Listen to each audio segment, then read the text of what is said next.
Okay, thank you. I think everybody's here, is supposed to be here. There's no apologies. Any motions? Oh, sorry, I'll get the right order at the moment. I'll do the statement of acknowledgement first. We would like to acknowledge this land that we meet on today is the traditional lands for the Gawler people, and that we respect their spiritual relationship with their country. We also acknowledge the Gawler people as the custodians of the Greater Adelaide region, and that their cultural and heritage beliefs are still as important to living Gawler people today. The roll call are done. Any motions to grant leave of absence? Can we just pause for a minute while I get the live stream working, please? Okay, no worries.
That's all going. Okay, thank you for that. Okay, I'll go back to any motions to grant leave of absence. No, there's no leave of absence, no non-attendance. Any declaration of interest in any matter tonight?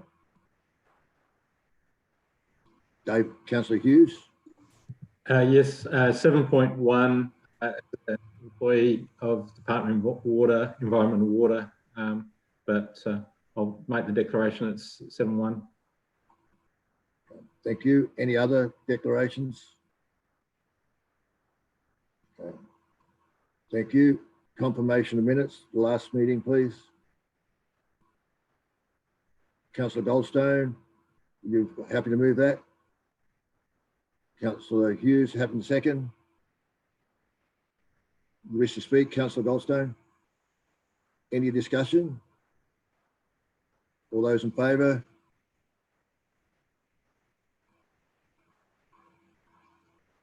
Everybody's voted, I think. Carried unanimously. Thank you.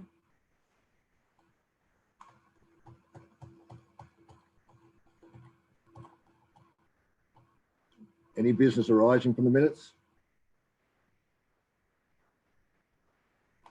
Other than 6.1. Councillor, sorry, Mayor Redmond. Yeah, just thank you, Chair. Just on page 5 of the agenda, the Williston Cemetery Conservation and Management Plan, there has been some concerns raised about paving. I was just wondering if we could be provided with an update on what's happening there. Thank you. Might be right, Officer. Thanks, Sam. Yeah, through you, Councillor Little. Yeah, just more recently, late last week, there was some concerns raised from an anonymous member of the public in regards to some chipped pavers. Staff are currently investigating that. These pavers have been used for a number of years in the cemetery. In terms of it does relate to a small area. It's likely have been some heavy machinery that traversed this one particular area of paving. It doesn't appear to be a broader issue, and it's certainly the paving's in keeping with the paving that's being laid and had been laid in the cemetery for a number of years. per se. So still under investigation. We're getting the brick supplier out on site as well, and I'll be able to provide a response through to that particular concerned resident in the near future. Did that answer the question, Mayor? I do have a couple more, but I'll wait for other people to go before me.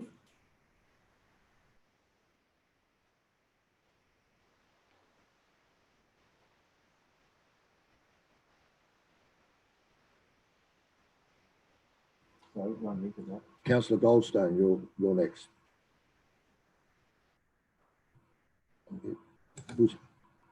Yep. Okay. Page 17, policy review. The fourth dot point talks about the report on the duplicate names, road names in the council area. I just wondered whether that report will be coming to the committee by the end of this year, or when is it planned for that report to come back to the committee? Ryan, could you answer that, please? Yes, yeah, through the chair. It is the intention that we'll bring that back to the next IEM meeting in August. Thanks. Councillor Fraser, you were next.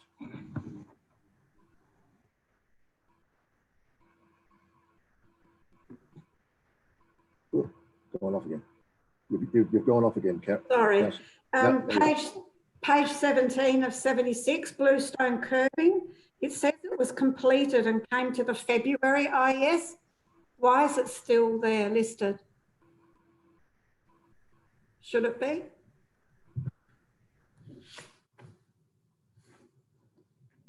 Yeah, through you, Chair, Councillor Little. It's really just once things are completed, we just leave it in there for just the following agenda, Councillor Fraser, then it'll be removed. Okay, thank you.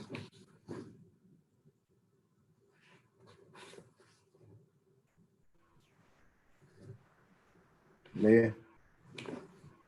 Thanks, Chair. I've got a couple of questions. One about the draft CAT bylaw. It just said it's been delayed. So I'm just wondering, it's going to be coming back in August.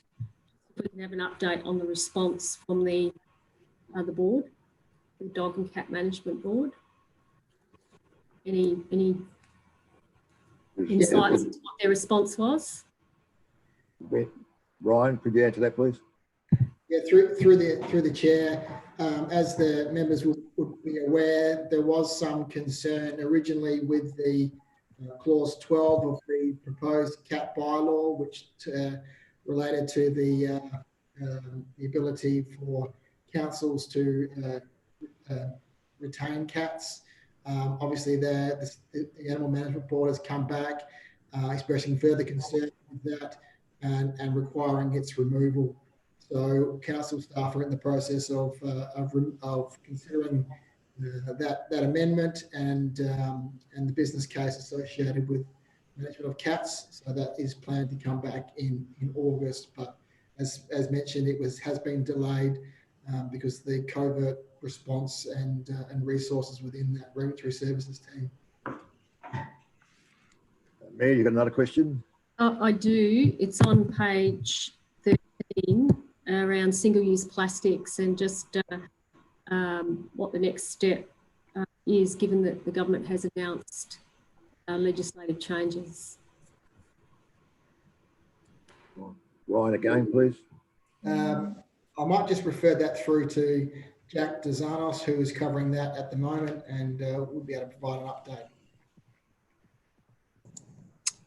Through the mayor, we're just waiting for the legislation. It was promised probably about 2 weeks ago, but it should be out any moment soon. So it's just the new act that's going to basically make a call on banning what we understand will be the single-use items, which we've already implemented with a stage 2 part to it as well. Okay, thank you. Thank you. Any more questions? All right, let me move on to 7.1. And we have a speaker for that one. I'll pass that over to Sam. Yeah, thank you, Councillor Little. We'll have two speakers for this particular item. One of them, the first being Consultants KBR. We have Mark Page with us tonight, and I believe Phil Staniford as well.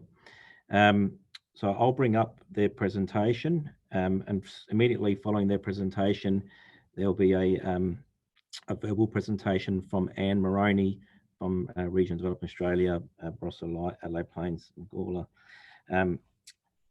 So, Mark, if you can, sorry. Excuse me, Sam. Councillor Hughes has got his hand up. He has to, sorry. Yep. That's right. You've got a perceived conflict of interest, Councillor.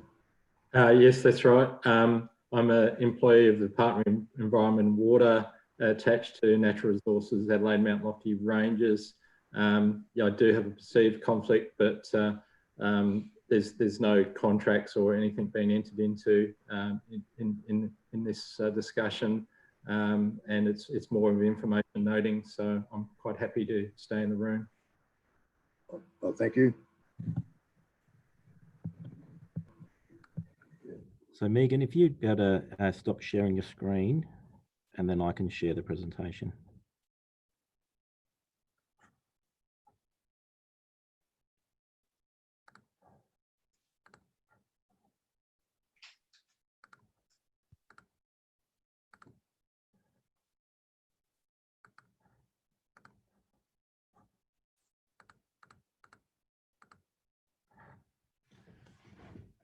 Okay, can you see that? Can't see that? Yeah. Yep, we can see that. Yep. Excellent. So without further ado, Mark or Phil, I'll hand over to one of you guys. Sure. This is Phil here. I'll kick things off. The way we'll run this presentation is sort of in two halves. I led the original study, which was undertaken in around 2018 and 2019, and then Mark Page has led the second study through 2019 and concluding this year. So I'll cover the first couple of slides and then Mark can conclude. Happy for any questions at the conclusion of our presentation. So next slide, Sam. So the original study, the focus of the study area was on the southern urban areas to the south of Gawler. Basically, the study boundary was defined considering the land that was to be under development, residential development. And so there were some stakeholders involved, obviously Renewal SA, Divine and Lancer Communities. And it broadened out into some of the other areas of open space and adjoining parcels of land within that southern urban areas catchment. We started the work looking at a range of previous studies that had been completed in the years prior. Some of these assessed stormwater yields, some of them assessed groundwater, and a range of other assessments. So that was the starting point for the study.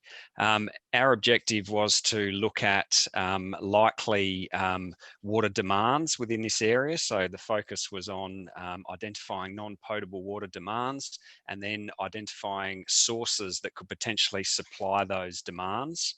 And developing a network or a proposed infrastructure arrangement that would allow those demands to be supplied. In terms of the demands that we looked at, we considered obviously the open space within the land developments, as well as Carbethan Reserve. We also considered the schools within the area, so Trinity College and also Evanston Gardens Primary School. And then we considered top up of some wetlands and even the proposed Evanston Gardens commercial precinct. But the study didn't look at third pipe reuse or anything along those lines within the individual land development areas. We looked at water supply opportunities, and part of this was collecting local stormwater catchment through the two catchments that pass through this area, the Trinity catchment and the Tiver catchment, but also looking at supply opportunities from adjoining catchments, so the Milne Road drain and also the other drain to the north, which I've just Clifford Road drain, and basically seeing if we could source sufficient stormwater to meet the intended demands. We also looked at external demands that were climate independent. So we looked at a supply from Water Reticulation Services Virginia, the Virginia pipeline scheme, as well as a supply from the City of Playford's recycled water scheme to the south, and Bunya Water, who was in the infancy of establishing its system at the time, and considered whether there'd be a possibility for supply from the Bunya Water infrastructure. Once we knew what the demands were that we were looking at and the likely supply points, we undertook some music modelling for the stormwater catchments to get a bit of a feel for yield from each of these stormwater catchments. And then we looked to develop a water balance and come up with a series of infrastructure options that would allow supply of the identified demands on either the short term, the medium term, or into the long term. In the end, we came up with 5 different concept designs that covered a range of supply options and different infrastructure arrangements. And then we completed some capital and operating and cost estimates to allow an MPV analysis to be undertaken for these water supply options. Next slide, thanks, Sam. So key outcomes from the study, basically around the music modelling, which was the stormwater yield modelling. So understanding how much water we could potentially harvest from the catchment. The study returned a result that was indicating lower yields than had previously been understood to be available from the Tiver and the Trinity catchments. Part of this was because we applied more local climate parameters to the modelling, which resulted in less runoff from the fully developed catchments. And we also considered additional losses in the system as a result of either the harvesting to injection process, because with stormwater, we're interested in harvesting the water during winter, passive treatment wherever possible, and then injecting it through that winter season so it's available for the summer irrigation season. A second conclusion was around the benefits of connecting a climate independent source. So I mentioned a supply from Water Reticulation Services Virginia, a potential supply from City of Playford or Bunya Water. Looking at identifying a supply that we could connect into the system that wouldn't be climate dependent. So not like stormwater, which will vary from year to year. There will be some years where we won't be able to recharge the aquifer as much, which was a key advantage of having that climate independent demand.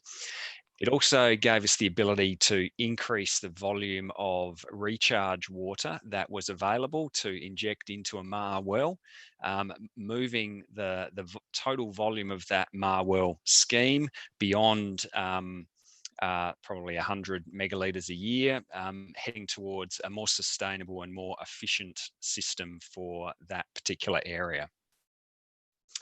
The third key outcome was around just the option that was selected. In the end, it was option 2, which was basically supply from Water Reticulation Services Virginia, which is out to the west of the southern urban areas catchment. You can vaguely see it in that image that's up on the screen. If you need more detail, I'm happy to point a few things out. But that proved to be the nearest supply. So it had the least cost in terms of providing connecting infrastructure and pipe work. So that was deemed to be preferred at the time. And the fourth key outcome was around supply to Carbethan Reserve. And the recommendation at the time was that Carbethan Reserve should be supplied from groundwater sources rather than connecting it into this particular non-potable water system. Part of that was because spatially it was just separated a little further out to the north. And secondly, it was because we were already struggling with stormwater yields to achieve the required demands across the network. So by separating off essentially a little satellite portion of the demand, there's already some existing infrastructure at Carbethan Reserve, which we were hoping to reuse. It sort of led us towards that conclusion that it will be best to separate out that particular portion. I'll leave it there and hand over to Mark Page. Okay, thank you, Phil. So if we can go to the next slide, thank you. So I sort of became involved on the project during the course of last year, where we were engaged to undertake some additional study with regard to recycled water reticulation within the town of Gawler. So this is the most recent study, and that expanded on the previous reporting and looked at reticulation of recycled water to reserves for the purpose of irrigation within the broader township of Gawler. So that was largely the focus of the most recent study. So to do that work, we looked at existing irrigation demands within the reserves across the township, using historical data for water use for that irrigation. And for the purposes of the study, we split the area into 3 key irrigation zones, which we termed the Evanston zone, Gawler zone and Williston zone. So we looked at a total of 7 separate scenarios for a reticulation network within those zones of varying scales and sort of extents. So the first 3 options looked at obtaining water from the VPS scheme and reticulating from the south through the township heading north. So option 1 just was a smaller extent, just into the Evanston zone. Option 2 expanded that further into the Gawler zone, and option 3 obviously extended further to the Williston zone. And then we looked at another 3 options, which was to obtain water supply from Bunya water from the north, and similarly reticulate from the north towards the south. Then there was a 7th option that we looked into, which was a little bit of both, obtaining water from both water sources and reticulating from the south-north and also from the north towards the south. So that 7th option had the benefit of reducing pipe sizes within the network and making a little bit better use of the natural topography of the study area. So of all those, for all those 7 options, we undertook a net present value or a costing exercise, and resulting in a net present value analysis of each scenario.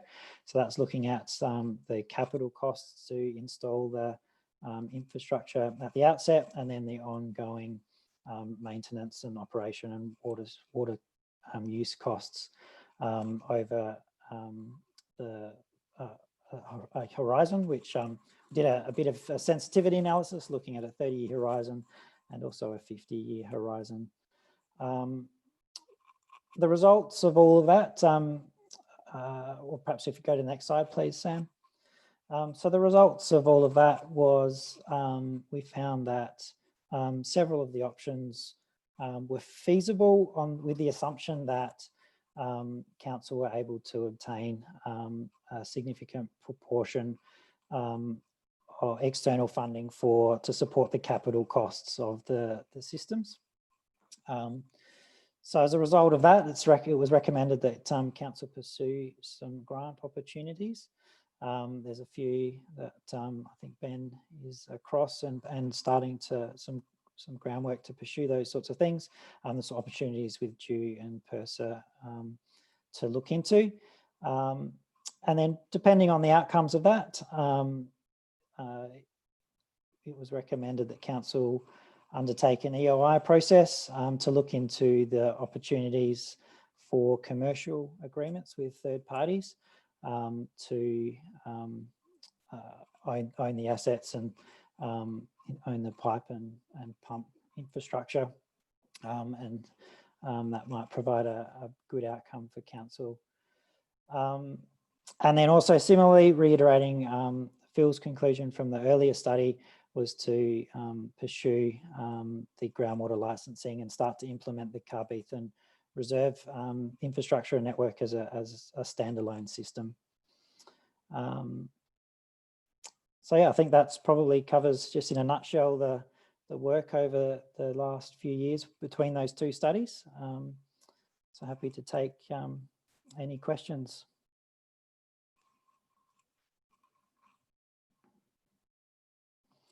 Or Ben might have something that I've missed that he might wish to add as well.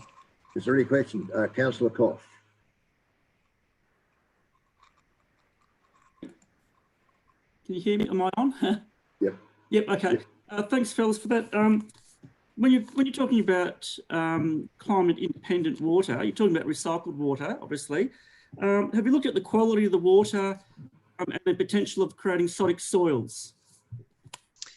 The study didn't focus on,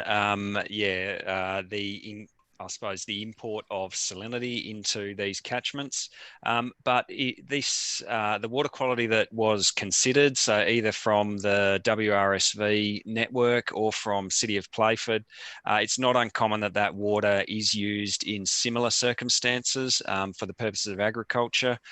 Yes, there's upper limits, and there might be times when salinity is of a concern for those water sources, but it's not uncommon to use recycled water for a wide range of either open space irrigation or for agriculture production. So we didn't see that as a showstopper. Yes, it's a cause for concern in the sense of you just need to manage it in an ongoing manner, but we didn't think it was going to have a significantly detrimental impact to the overall scheme. Are there any other questions? Councillor Koch again. No? Just on that, you're talking about third-party arrangements, and I suppose we're looking at doing a business analysis. But, one of the items tonight, we're actually looking at our looking really at the way we manage green open space. And if you read the report that was provided, it actually talks about reducing the amount of green open space because it just says it's not sustainable. So I'm just wondering if have you looked at a scenario where potentially we wouldn't be having so much green open, irrigated public open space, and less demand for irrigation water. Thank you. Are you happy to respond to that one, Mark? Yeah, I suppose. I suppose our study has looked at the irrigation demands for the existing reserves, and that's been based on historical water use for those reserves. I suppose it's important to note that quite a few reserves within the study area just were clearly not feasible to get a recycled water network to, just their remoteness or elevation, that sort of thing. So we're not, the network's not proposing in any of the schemes to reticulate to all of council's reserves, but the ones that it is getting to is based on a historical irrigation use on those reserves. So if there's an agenda that some of those reserves may not need so much water, that is something we haven't looked into, and that would probably need some further investigation, depending on what option and what extent of the recycled water network might end up being the preferred outcome, depending on the funding arrangements, those sorts of things. And yeah, I mean, there might be key reserves that are imperative to get to, and some of the other peripherals that are not as important to maintain the same level of irrigation to could drop off the scheme. we approached the study trying to be sensible with where we were looking to run assets, so pipelines. Like you can see in the image on your screen, there's really a main spine or a backbone to the network with only really a few connections off to adjoining reserves. So sort of the linear arrangement, almost north-south with a few branches here and there, we're able to pick up the majority of open spaces through the council area, which was obviously an objective of the study. But if you were to reduce the number of reserves that needed to be connected, then it would be an opportunity to rethink that network. Potentially, it would cut down on some of the east-west branches, if you like, and have it more just north-south alignment. You may lose some efficiencies at different points if you have less demand. Yeah, you still need to lay a lot of pipe to get to particular reserves, but it's a point for consideration, definitely. Councillor Ballalonga, you had your hand up. Yeah, can you hear me? Yes.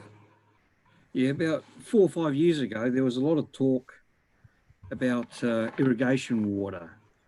In my views, it was totally fallacious. In your views, what do you think? Is there enough water out there for irrigation? There's enough water to, like, if you look at the recycled water network, for instance, that is we're talking about climate independent water supplies. We're talking about a large volume of water that flows each day into the wastewater treatment plant. So there is actually a large volume. SA Water, with the recent NAIS scheme, is seeking to make better use of the water that comes through the Bolivar wastewater treatment plant and actually move that water further north for other agricultural and economic development. There's also plans to connect up, and this goes part of where Bunya Water's going, connect up sort of water resources from just west of Town of Gawler through across to the Barossa and beyond. So there's schemes to move water around. We're not talking all high quality potable water, but we're talking about a second tier of water quality that is fit for certain purposes. There is quite a bit of that water available. Groundwater, you'd be right, it's not a plentiful supply. We are in managed aquifers through the majority of South Australia, certainly metropolitan areas and through into the hills. So it's not a supply that can just be I suppose exhausted and more and more wells be drilled to try and extract more and more water. It needs to be done sensibly. But if you're talking about certain water qualities, there is water that is available. And if that has good economic benefit, be it agriculture, be it social, be it environmental purposes, then there is water that can be identified and made available for certain applications. You have one more question, Councillor Ballalonga. Cost, is it going to be expensive? For which scheme? Agricultural. For agricultural water. Yeah. So I'm not sure of the specifics around pricing of water from the NAIS scheme. But when we were talking about sourcing water from the Virginia Pipeline Scheme, because you're competing with other agricultural users and they run pretty tight margins through many of the areas serviced by the Virginia Pipeline Scheme, they actually have very low cost water. So if you're paying $3.30, whatever it might be for per kilolitre of water, the Virginia Pipeline Scheme was getting that for, I don't know, 7, 8, 9, 10 cents per kilolitre. So far, far cheaper because they're competing with, obviously they're running tighter margins. They need to be able to deliver the water to those users for their purpose. So by buying on an agricultural market, if you like, at a lower water quality, you can actually source better priced water. And that was really the driver of these studies, looking at, well, Town of Gawler spends so many thousand or $1 million on potable water each year. What are the potential savings in terms of how could we better use that money to either install infrastructure and then guarantee us a reduced annual cost of water versus continuing to pay SA Water for potable water, which is actually a water quality that is above what is required for general irrigation, and basically just looking to better use the water resources that are available within Adelaide. Councillor Tooley, you've got your hand up. Thank you, Councillor Little. First of all, Phil and Mark, Neil Tooley says hello. I take it you're Neil's dad then. Yeah, there were a few other things that he said I should say, but I can't repeat them in this. First of all, a comment and then a question. Obviously, a council could cut back on its water use massively if it chose just to not irrigate, but that would come at a cost. And if you look at an example, say Trinity College, as an example, in the same way a town operates, Trinity College has a massive amount of irrigated ground, but it would argue that that's very important for, one, its amenity, two, the environmental cooling effect, so lack of hard surfaces, lack of heat islands, and also the psychological well-being. So those three things I think apply to us as a town. We have to provide an amenity for our population. We have to look at the cooling effect of green spaces, and we have to look at the psychological well-being of those. So it doesn't, from my point of view, it doesn't come down to just money, but there are other factors that you look at. But my question is around the costing. I'm looking at here at scenario 6, and I look at the two costings, depending on the amount that we get if we were able to get some grants. Are those costings predicated on the fact that we continue, if we were to continue to pay for water over the 50-year period from SA Water, is it that cost that's been looked at to consider what these savings are? So are these savings assuming that it's because we're not continuing to purchase the water? I guess what I'm getting at is, if we were to continue just to continue using mains water as efficiently as we could, would that impact on those savings? Would those savings still be real in comparison? Yeah, so the study is taking into account the cost of potable water to the reserve. So I think in the reports, we've got a net present value for each scenario, and then we show a net present cost for each scenario. So that cost is taking into account the cost that would be for that same horizon. We've looked at a 30-year horizon scenario and a 50-year horizon scenario. So it depends which scenario you're looking at, but the net present cost takes into account the status quo. So if over that 50-year horizon, you keep irrigating just as you are now with potable water, all those costs are taken into account. So where there's a saving, that is a saving from the status quo using the potable water. Any other questions from anybody? No? Well, thank you, Phil and Mark. We have a sorry? Anne Maroney. Oh, sorry, I forgot about Anne Maroney. Sorry. Oh, one more speaker, I forgot. I've lost her. Oh, now I haven't. There she is. Yeah, I've got you. Yeah, I've got you now. Thank you. You go ahead, Anne. Yeah. Thank you. I've just come along tonight, not to go over any of the ground that was just covered, a very thorough report, but really to give a potted view of what RDA has been doing in this area and some of the things we're currently working on that could contribute to Council's consideration. So the first is that, look, for 10 years, water has been the the number one priority of RDA is agreed by all local government areas, federal, state and industry people. So in this space, we've worked on water allocation planning, so the use of native water, but more and more, and particularly about 10 years ago, we did the first ever regional concept of a climate change agreement and vulnerability assessment. That water is the big issue for this region. It's the number one vulnerability, but the number one opportunity for us too, because we have a climate independent supply of water sitting out of Bolivar that cannot go into the sea forever. SA Water's going to be fined, bit odd, government finding government, but they still need to not send that water out to the ocean. A new home needs to be found for it. And I point that out because I think it's important in the context of what price that water is.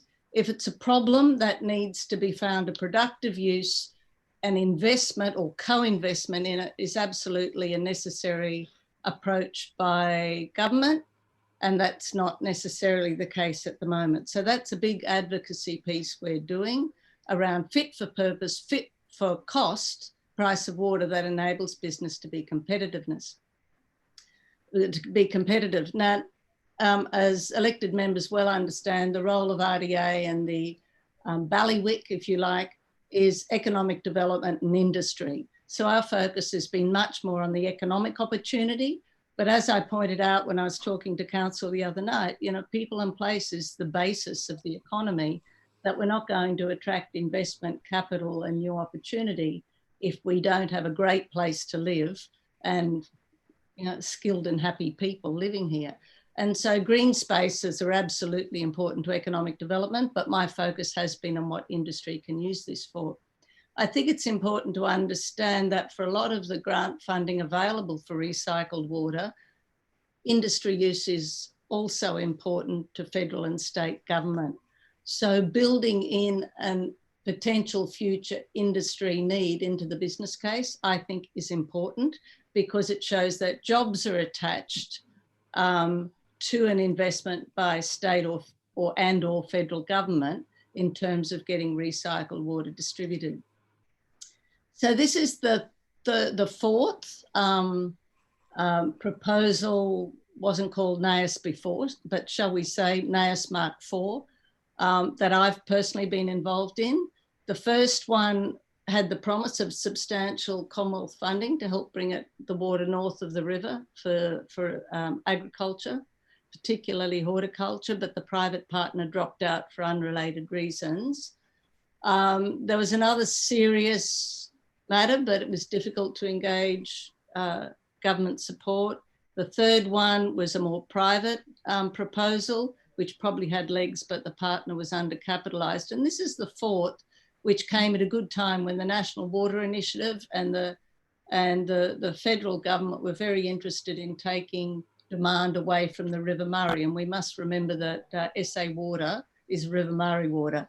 And so in the spirit or in the strategy of getting that water away from, or getting water demand away from the River Murray, some funding came in to develop NAIS and get the trunk north of the river. There's huge opportunity for the whole region in this, and a few things happening make it really interesting for Gawler right at this point in time.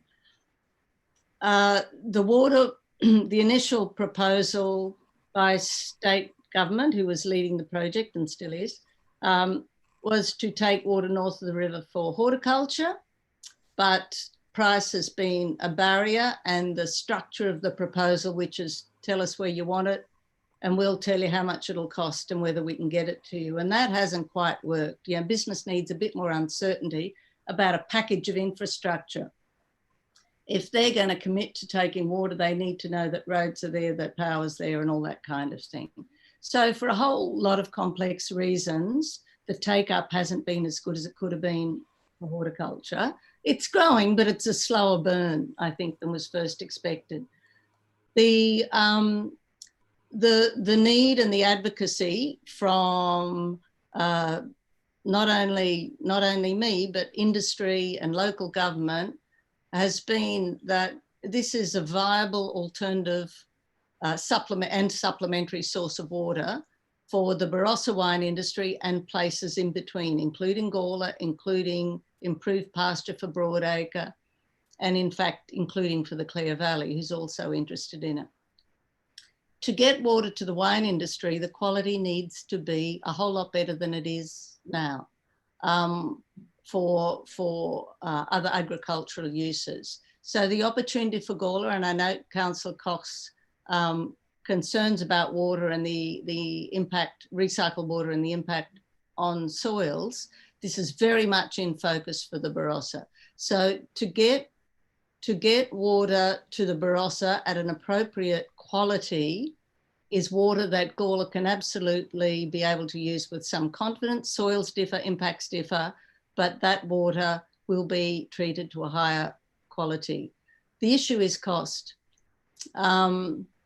At the moment, it's seen as a business proposition by SA Water and the state government, and part of our advocacy is it needs to be seen as an investment in infrastructure, both to get the trunks out south of Gawler to the Greenbelt, west of Gawler and to the Barossa.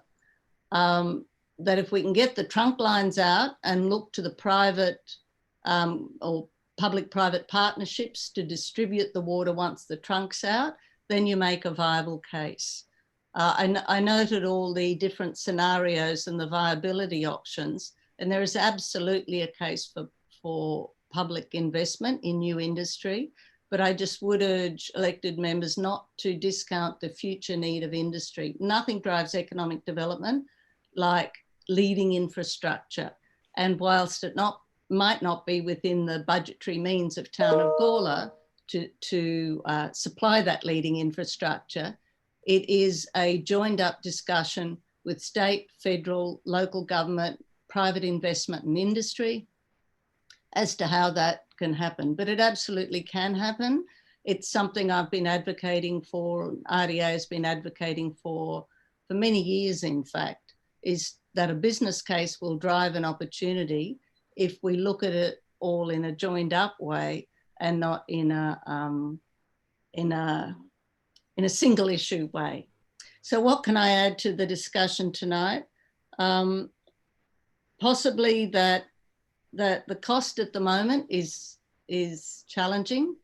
As was mentioned before, the Virginia water scheme has a very cost effective in terms of cost of use pricing for farmers. NAIS is much more expensive. It's about 45 cents a kilolitre, as opposed to between 10 and 17 cents, depending on what time of year you take the VPS water. And there is a substantial connection fee for farmers.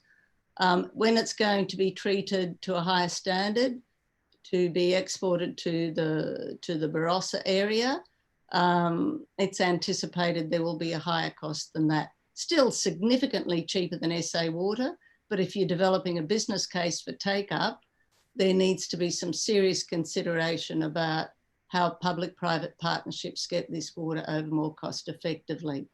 In my opinion, does Gawler need to lean into this? Absolutely. We've heard all the climate projections. It's something we've been following for years.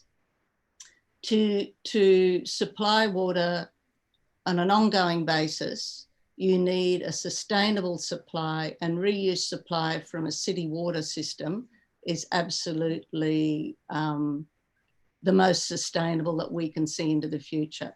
Other options for the smaller parks and reserves, it might be a combination of CWMS water and your stormwater.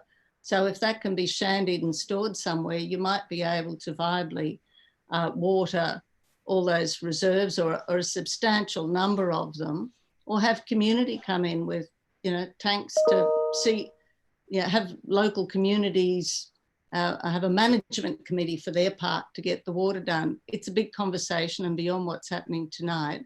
But I think the multiple options solution is there, and to keep an eye on the business case for the SA Water, not SA Water, the SA Water delivered NAIS water south of the river, probably from VPS or Bunyip. If Bunyip can get more water, Bunyip doesn't have the water to share with Gawler now, but if it can get more water from the scheme, that's another option if the pipes are close enough. So partner up, explore all options, but please don't give up the idea of multiple sources of water, because I think in the future, it will deliver massive dividends for the council. Anything else you'd like to hear me on? I think you're all tired. Are there any questions of Anne? No? Well, thank you very much for your time, Anne. We have a office recommendation. Somebody like Luke, Mayor Redmond, you're moving that way? Yes, thank you, Chair. You wish to speak? Yes, please. I'll wait for a second. Have you got a seconder?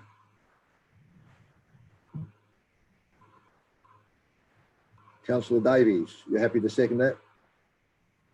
Well, you can speak now, please, Mayor. Thank you. Yeah, look, thanks to all the speakers and the consultants and their report. This is an ongoing conversation that Gawler Council's had over a number of years. Certainly previous 2 council terms ago, it just didn't stack up from a business point of view, but it was very different times. The issue around funding is always an ongoing one. Back then, we were hoping to get 20 million, we only got 10, and I think that was really quite disappointing from the federal government at the time.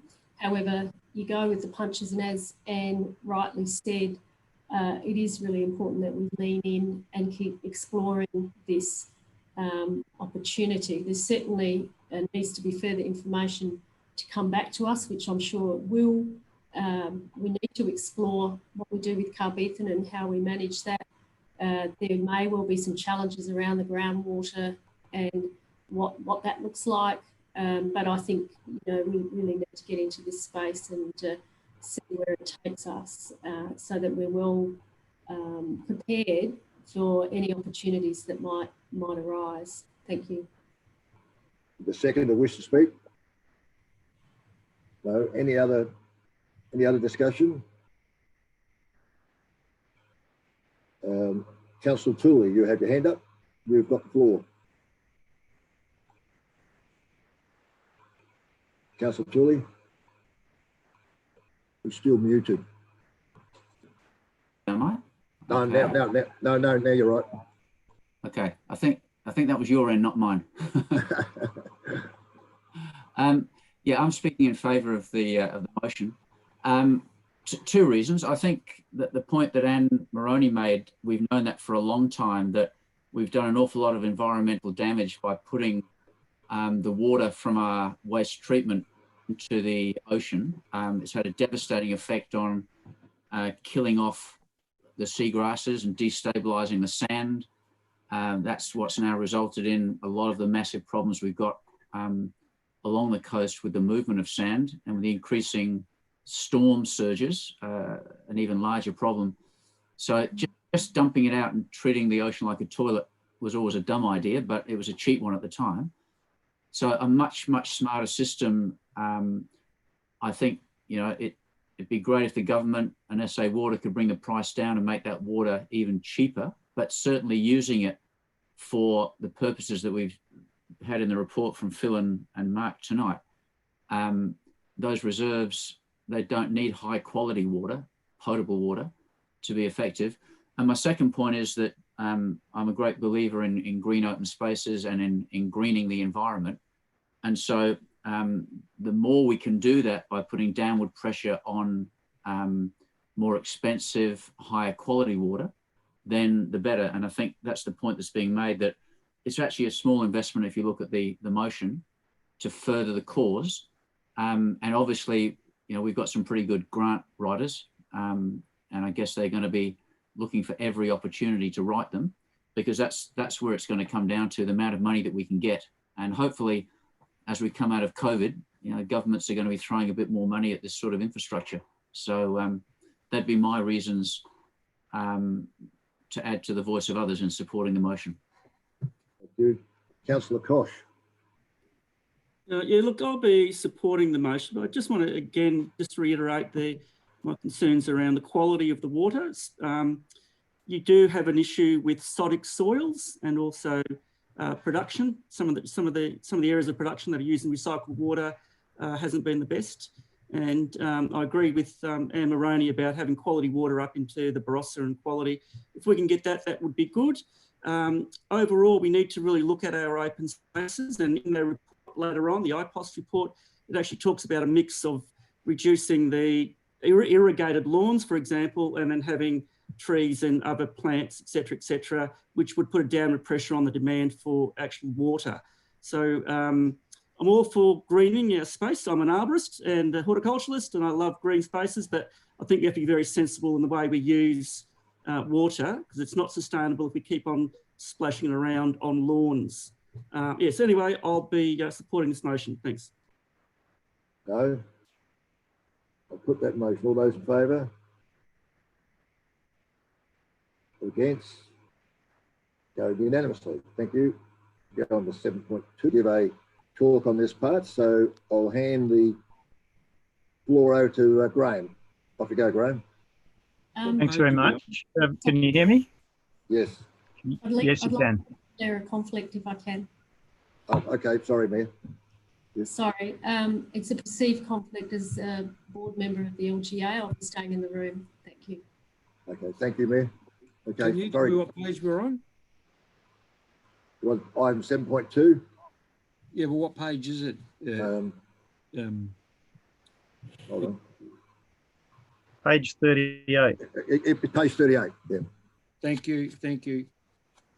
Okay, Graham, third time lucky.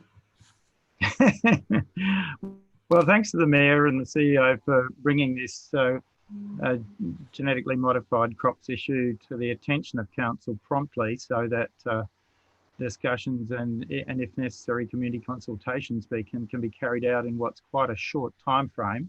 And also to James Strange for getting together a pretty good snapshot of the legislative changes.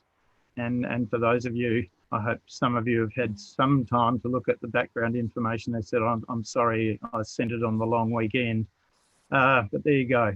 I think the adoption of genetically engineered crops is a really major change for South Australia. It might seem, something that just affects farmers, but South Australia's been branded the clean green state for many years now. People even migrate here to be part of, what they perceive as a sustainable community.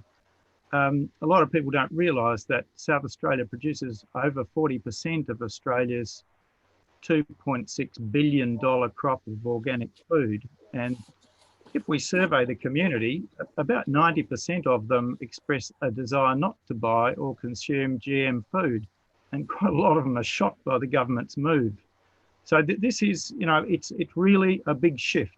And other people in other countries are moving in the same direction. They're looking for good food, clean food, and there's a massive market developing in North America for branded non-GM food. So one wonders who it is that will choose to buy GM grain in the future. It strikes me to be something that's being marketed by some people that have got a lot of vested interest.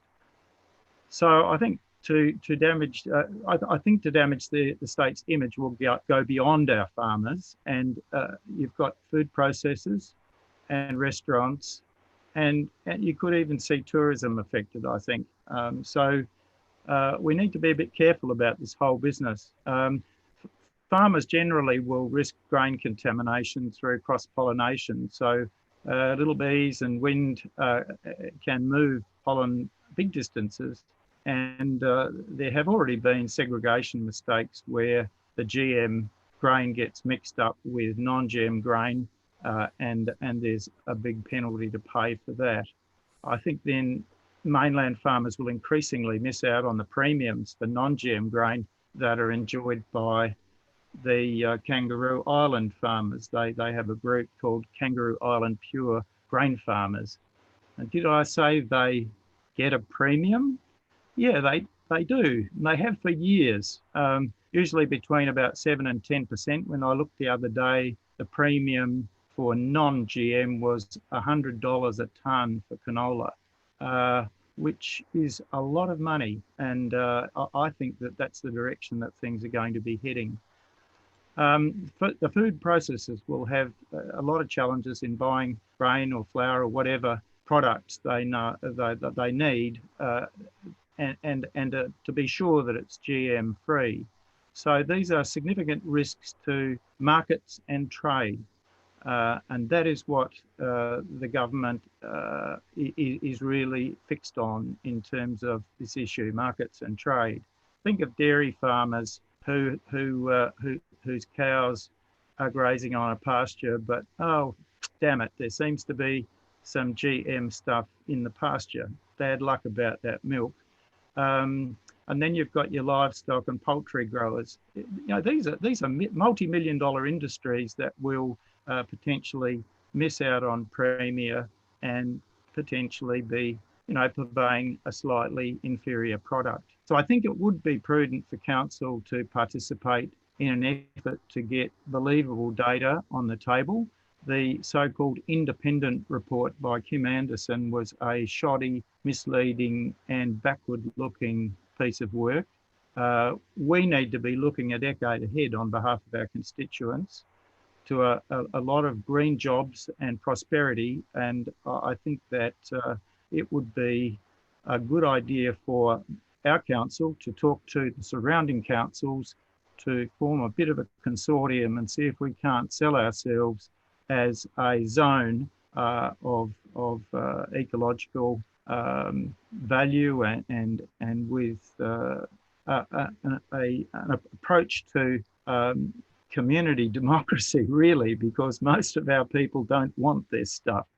And we need to listen to them, and I think that there's a fair bit of common sense in our community. So I would, you know, in my dreams anyway, hope that Barossa, Gawler, Clayford, the city, Fleurieu, the Hills, maybe even Adelaide Plains could get together as a viable marketing group, a viable group to produce something that can be certified, possibly even have a sign, a mark that can be certified, and we can look forward to at least another part, not just Kangaroo Island, but our part of the world as well. That's just a quick intro. I'm very happy to take any questions that people may have. I've done sort of marinated myself in this stuff pretty much, and so I'll have a bash. Councillor Kosh, you have your hand up. Yes. Yes, question for Graham. Graham, can you, do you want to give us a quick précis around herbicide resistance in weeds?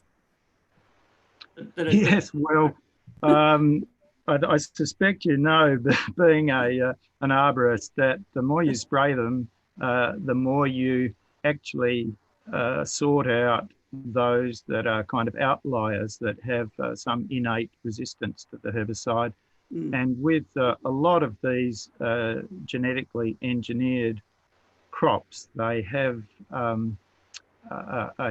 requirement that the crop is sprayed with a herbicide. It seems counterintuitive, but they breed, for instance, cotton to be sprayed with Roundup so that the weeds die, but the cotton is resistant to the Roundup. But unfortunately, if you keep spraying those weeds, they will actually gradually transform into a resistant community, and you've got another problem. And the plant breeders have to get back to the cutting board and produce another variety of cotton that has a slightly different herbicide applied, etc. So you can't actually end up completely getting something that's going to do a fantastic job forever. I guess the other thing is that as GM cotton, for instance, gets a bit more mature, as it's maturing, it goes through ups and downs in terms of its, say, insect tolerance. That's the BT cotton. At some stages, it's actually not very resistant at all. But the BT cotton it actually contains the genes to produce a sort of insecticide within it. But of course, that's also exuded by the roots of the plant. And so it sort of starts killing all of that insect life underground and many of the things that actually break down organic material into humus and so on. So we know we're really letting a genie out of a bottle when we play with this stuff. You have a further question, Councillor Kosh? Yeah, just on glyphosate, which is an active constituent of Roundup, as you said, there's been some concerns around health issues resulting from the use of glyphosate. What's your view on advocating that we have crops that are glyphosate resistant or tolerant, and then the long-term health effects on people? Thank you. Well, certainly Monsanto and now Bayer have been sued for damage. Mainly, it has been found that excessive use of glyphosate does cause cancer. So there's some very big cases have been conducted in America successfully, and Bayer's had to put its hand in its pocket. So it's related to various aspects of human health.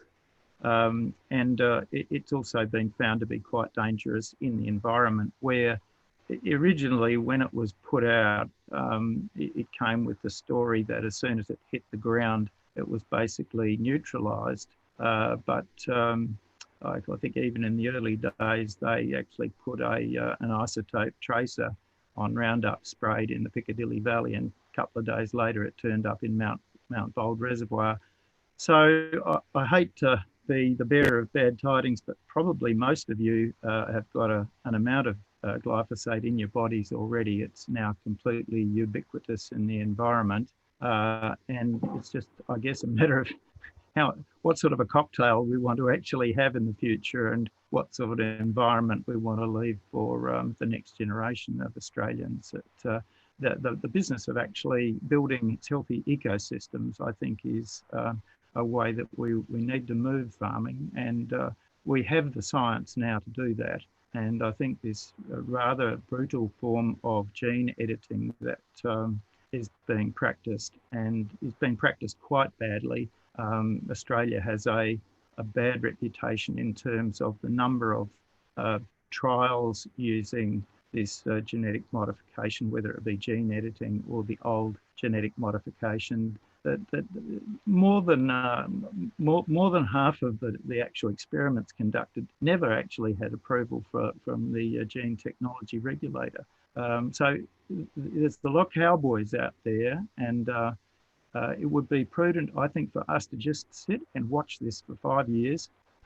Just give us until 2025 and let's stay GM free until then, and then we can have another look at this. And that's where I guess the original Labor Party and Greens had us going. And I think it would be a very, very good idea if Gawler was prudent and conservative and said, well, let's just see if we can show, what's happening in the economic model.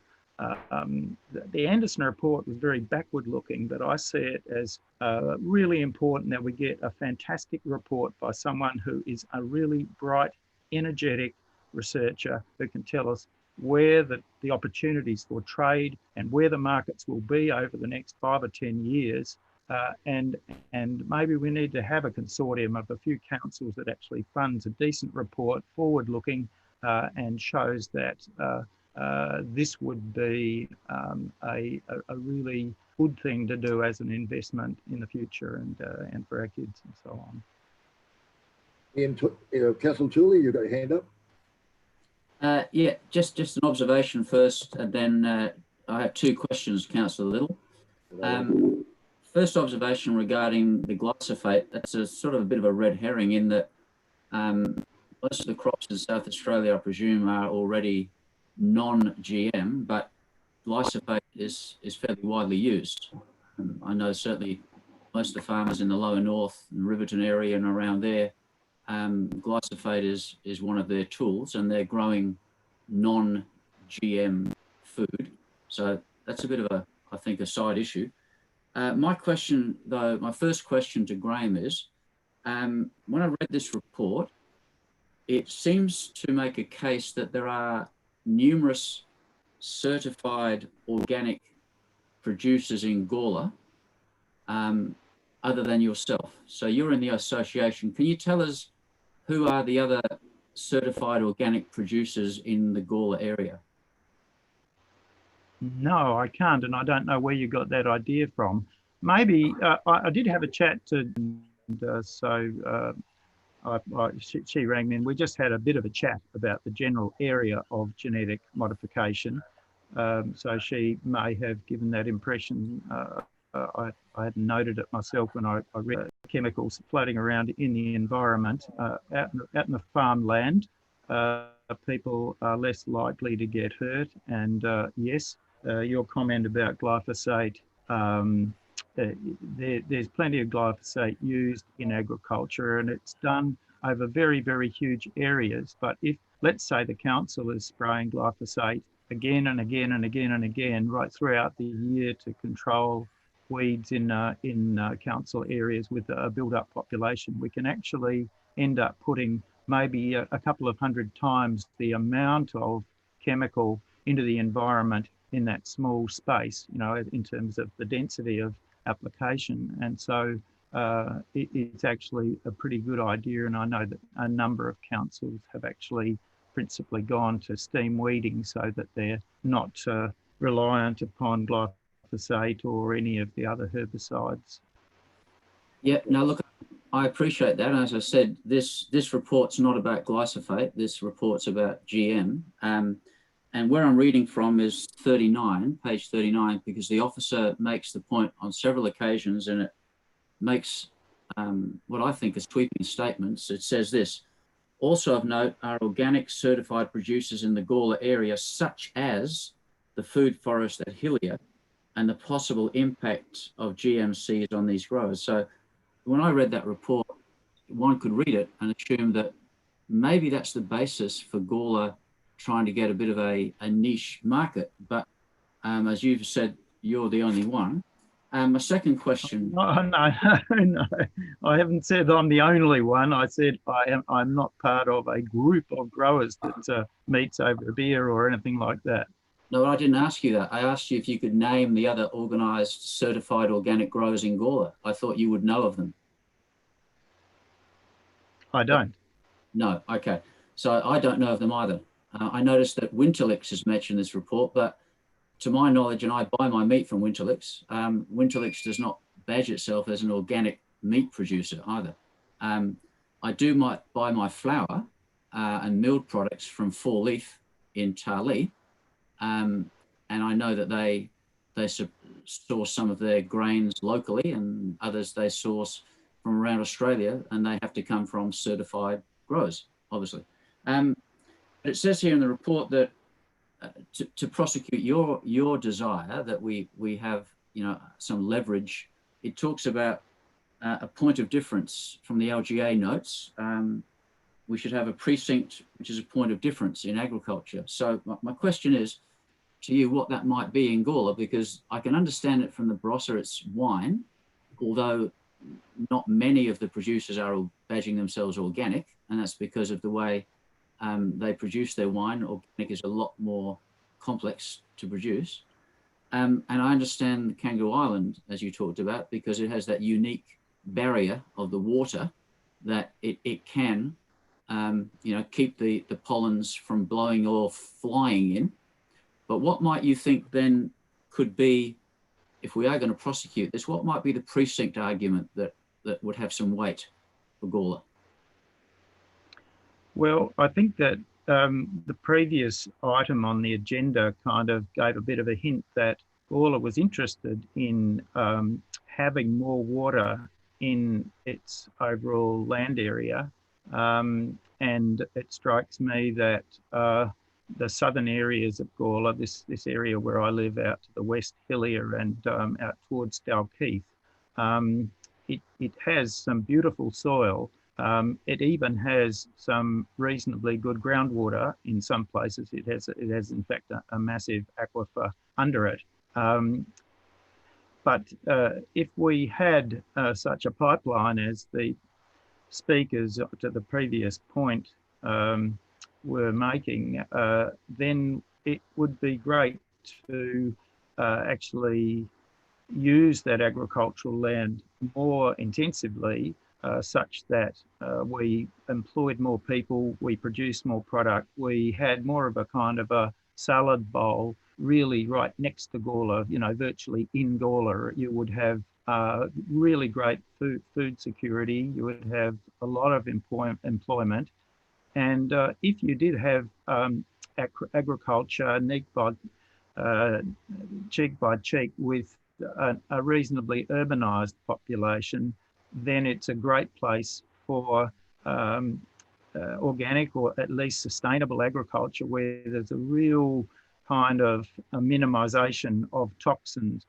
And Barcelona in Spain has done this fantastically right next to their airport, which is, you know, right on the edge of this great city. They have a wonderful area of traditional farming that's pretty much converted itself into organic farming, and it's one of the great prizes of that city. And I think for us to be growing high value crops, you know, organic vegetables and tree crops and so forth, right, you know, on the big trade routes that have been established by the Northern Expressway and those sorts of things would be fantastic. It would also fulfill a dream that Gawler people had for years and years, and that is that Gawler is the best of town and country. It actually deserves to have a green corridor, this green buffer between it and the rest of the city. And if you look at a map of Gawler and you see the agricultural protected zones sneaking in from our west along the river, and you see the protected agricultural environmental zones coming down from the hills, there's just this little gap and it happens to be exactly there, so that the sort of southern suburbs of Gawler should give way to a corridor that is green and beautiful, and it gives Gawler a really special kind of character, and it makes us a more environmental and a more lovely place to live. And you know, that is what Gawler is. It depends on its population. You know, we are education, we are experts in healthcare, we're experts in retirement, and we have a particular flavour. I think that's it would be great. Any other questions at all of Graham? Thank you, Graham. We have an office Thank you very recommendation. much. We have an office recommendation. Fantastic. Thank you. Mayor Redmond, you're happy to move that way? I'm happy to move part of it, but with some variation, Chair. And I'm referring people to page 293 of the attachment. There is some suggested wording around public consultation. So I'm happy to move point 1 and point 2, but point 3 substitute the suggested wording for public consultation, leave point 4, but also include in the public consultation consultation with surrounding councils. And in addition to that, given that we've been contacted by Barossa Council, that we correspond with Barossa Council and update them on our deliberations. So if I can speak to that, Chair. Have I a seconder, Councillor Kosh? Can I just get clarification on the wording you want for point 3 in there, Redmond, please? Page 93 of the 293 of the attachment, it says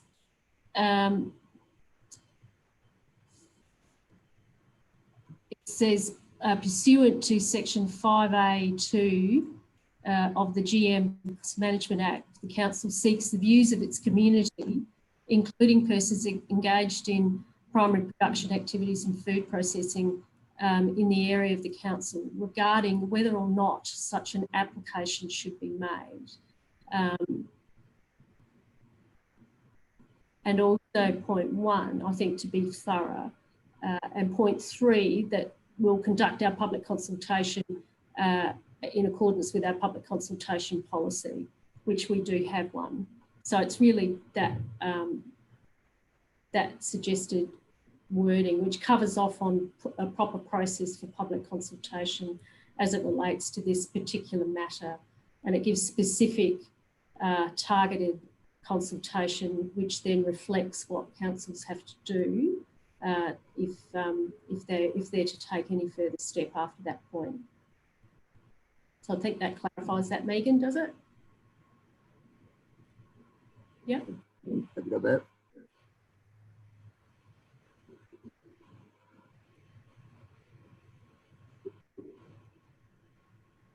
Okay, Mayor, will you wish to speak to it? Yeah, thank you.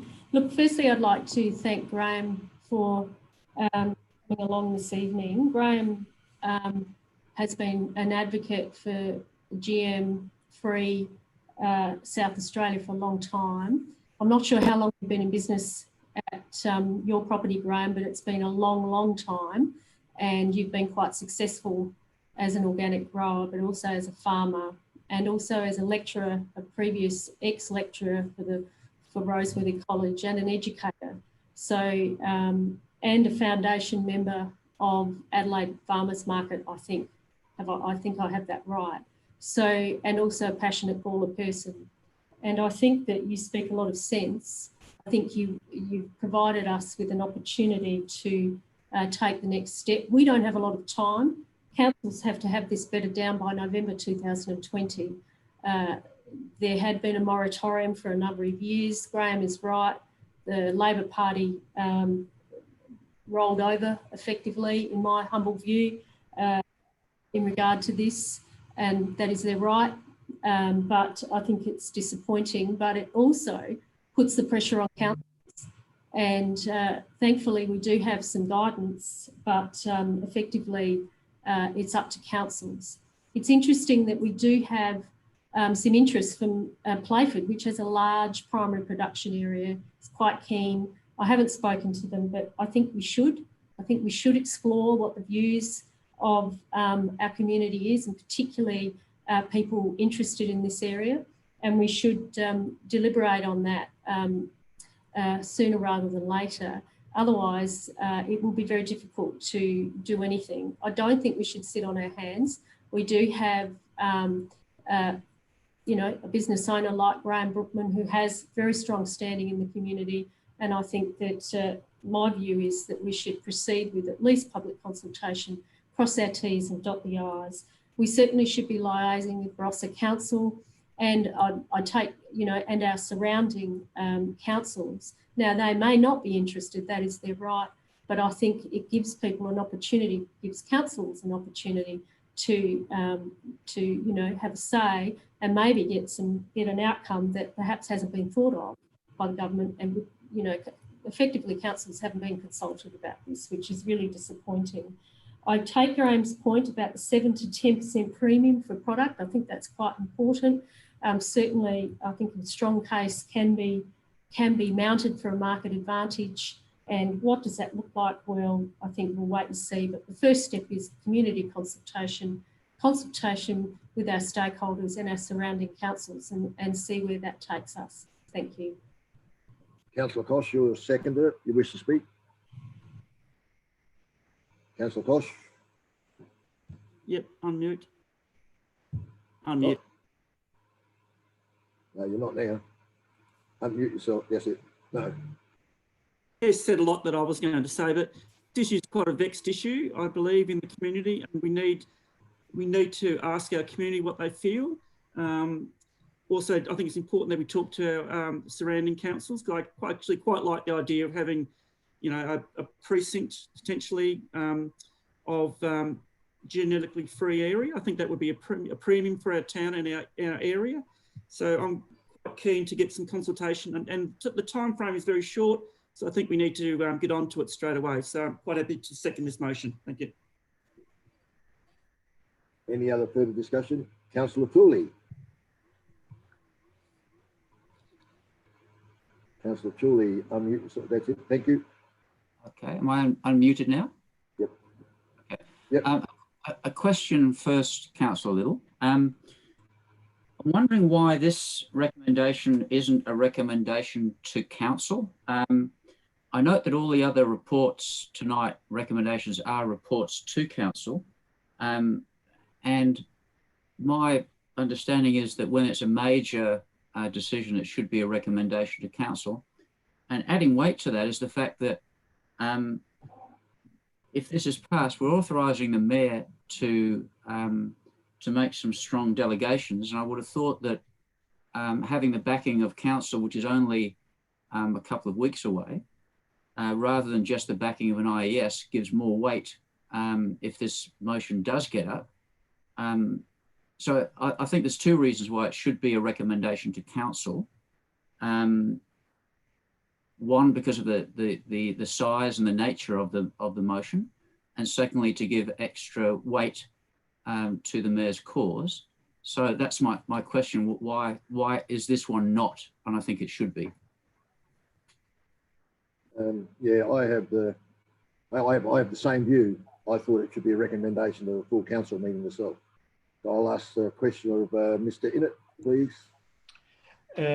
Yes, I accept that feedback, and in hindsight, the report should have referenced that it be recommended to council. So certainly acknowledge that and wouldn't have any reservations with that at all. I agree with that too. Okay. Is the mover quite happy with that, Mayor? Well, I think it's a process question rather than a mover question. Well, I'd recommend that it be presented to the next council meeting. Also recommend committee recommendation. The wording isn't quite right, Chair, that I put forward. That's not correct. It needs to be added what was in the page 293 of the attachments.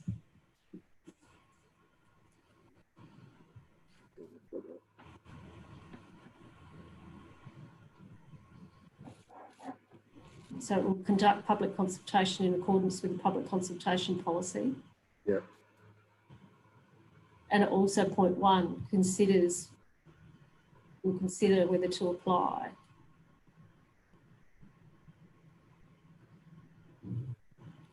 And also that we'll seek the views of its community and also surrounding councils. Surrounding councils and or interested. So I'd think surrounding councils would be adequate. I haven't got it. Okay, we have Megan doing it now, so.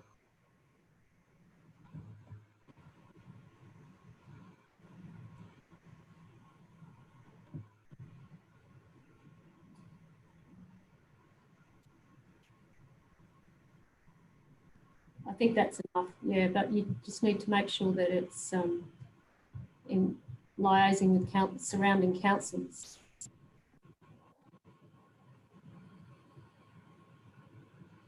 Incorporating neighbouring councils. I think liaising with neighbouring, not incorporating. Like liaising. Yeah.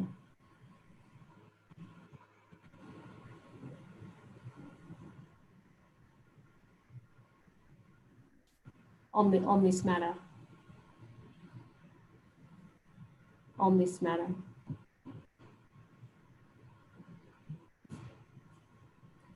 Thank you. I just wanted to get the wording right. Thank you.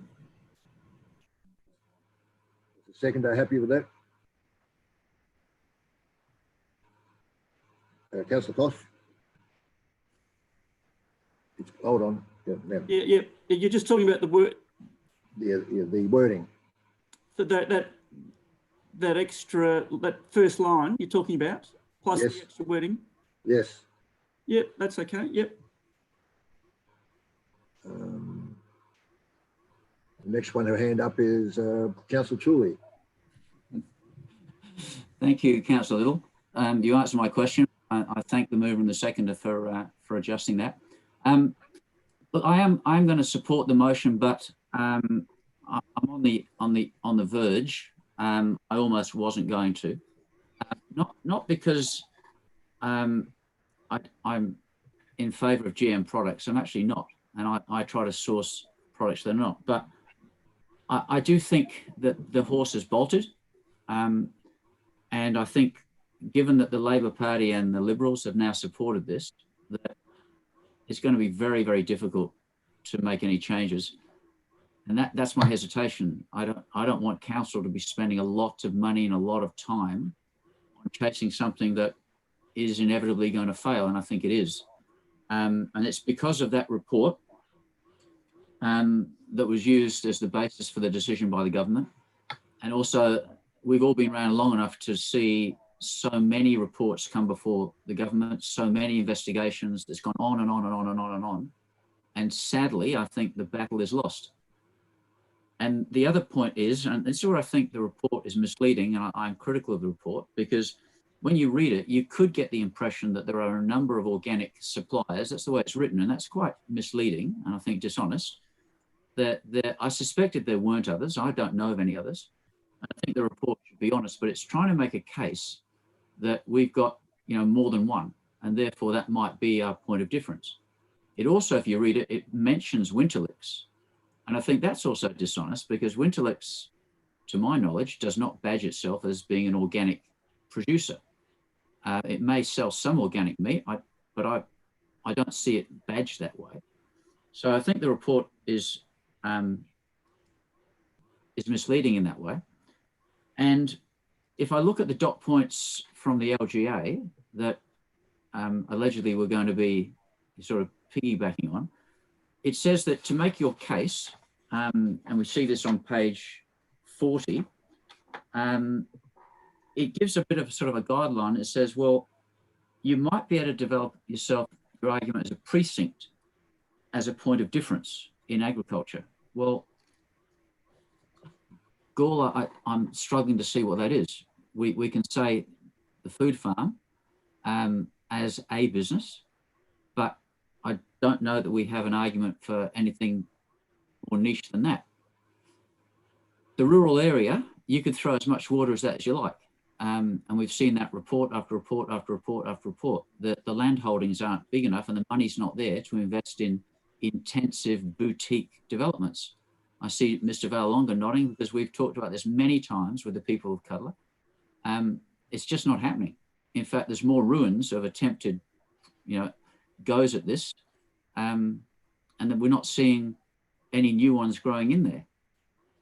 And I guess finally, although I am supporting it, I just felt it was wrong that one person in the form of Mr. Brookman could come to the mayor, and although GM's never been on our radar before, I just worry that we're sending the wrong message to businesses. We had all the businesses up in arms about parking, and they went to the mayor and they went to the CEO and they got nowhere. And then they spoke to me and I said, well, try petitions and try coming to council. And they did petitions and they came to council and they made delegations. And only after that collective effort, numerous speakers, Ashley Grace, the owners of the sweet shop, eventually they got a little bit of a voice, and they eventually got a motion, which then eventually got some writing of letters to Big W. And yet here we have one person, Mr. Brookman, who comes and speaks to the mayor, and suddenly it triggers an officer's report. And as you saw in my email, if I came to you, I know what you'd say to me, Ian, bugger off. We're not going to trigger an officer like Ms. Strange to go and get time and effort. You put a motion to the council and see if you've got 51%. And if you get 51%, Ian, then maybe we'll get a report. But here along comes Mr. Brookman, and I just wonder whether that's sending, again, a mixed message to the businesses of Gawler, that some people get treated favourably and others have to be put through the mill. So actually listening to myself, I'm wondering whether I should vote for this, because I'm seeing a lot of problems. But I guess I'm going to, because I do believe in the cause, but I'd like to register those points from the the errors and the misleading information in the report through to those inconsistencies. Thank you, Councillor Tooley. The CEO has his hand up. Thank you, Henry. Hand still up. You wish to talk? No? Okay. Any further discussion on this matter? I'll put the motion. All those in favour? Can I close the debate, please? Oh, sorry, Mayor, sorry. I forgot. Yeah. Yes, Thank you you. can. I'm a council member as well. Thank you. Sorry, you can. Thank you, Chair. Yeah, I would like to close the debate and just address some of those comments that have been made during the debate. Thanks everyone for your comments. I am an elected representative, so people are allowed to come to me and talk, and I am allowed to raise issues just like any elected member does. So just on that point, it's actually about fairness and equity to the Mayor as well. I'm not a mute puppet. I'm actually a real person. So just so we're aware of that, I think that's an important comment to make. So I am allowed to speak as well, which is also important. It was mentioned that this is a futile exercise, or words to that effect, that the decision's already been made, and why would we bother? Well, I think if we all thought like that, we wouldn't even be bothered to be on council, because it'd all be too hard, and why bother with any democratic effort? So I think I'm a great believer in local democracy. As simple as it is, you can make a huge difference just by continuing to have the conversation and looking for doors ajar and pushing your foot right through it, and it's amazing what you can achieve. Look at the Civic Centre redevelopment as a clear case of where everyone said it should be bulldozed and turned into a car park. And you know, we kept going, and we've got an amazing facility now. So I think that you shouldn't give up, and I know that everyone here is very resilient and doesn't give up on things. And I think it's so important that we don't give up on this. I think that this was brought through rather quickly, and yes, some great advocacy by the grain board and farmers who really have, you know, their views, and I completely respect them. But I think we have somebody here who's been well over 30 years in farming in Gawler, and has made a success of it. So to say that you cannot make a success of farming in the southern urban area is incorrect, because we have one sitting with us tonight who's made a very successful business and living out of a smaller land holding. So I don't believe that is correct either, because it's clearly not the case. So this is about GM free. This is about public consultation as a first step. It is not about making a decision around GM free, but it's also about finding out what people think, and also particularly our surrounding councils, because, and it's interesting, one of the biggest councils in the state, which is Playford, is wanting to, you know, join with other councils. That's telling. That's a really important, it's not just a couple of tiny little councils here. And we've also got Barossa that's putting their toe in the water.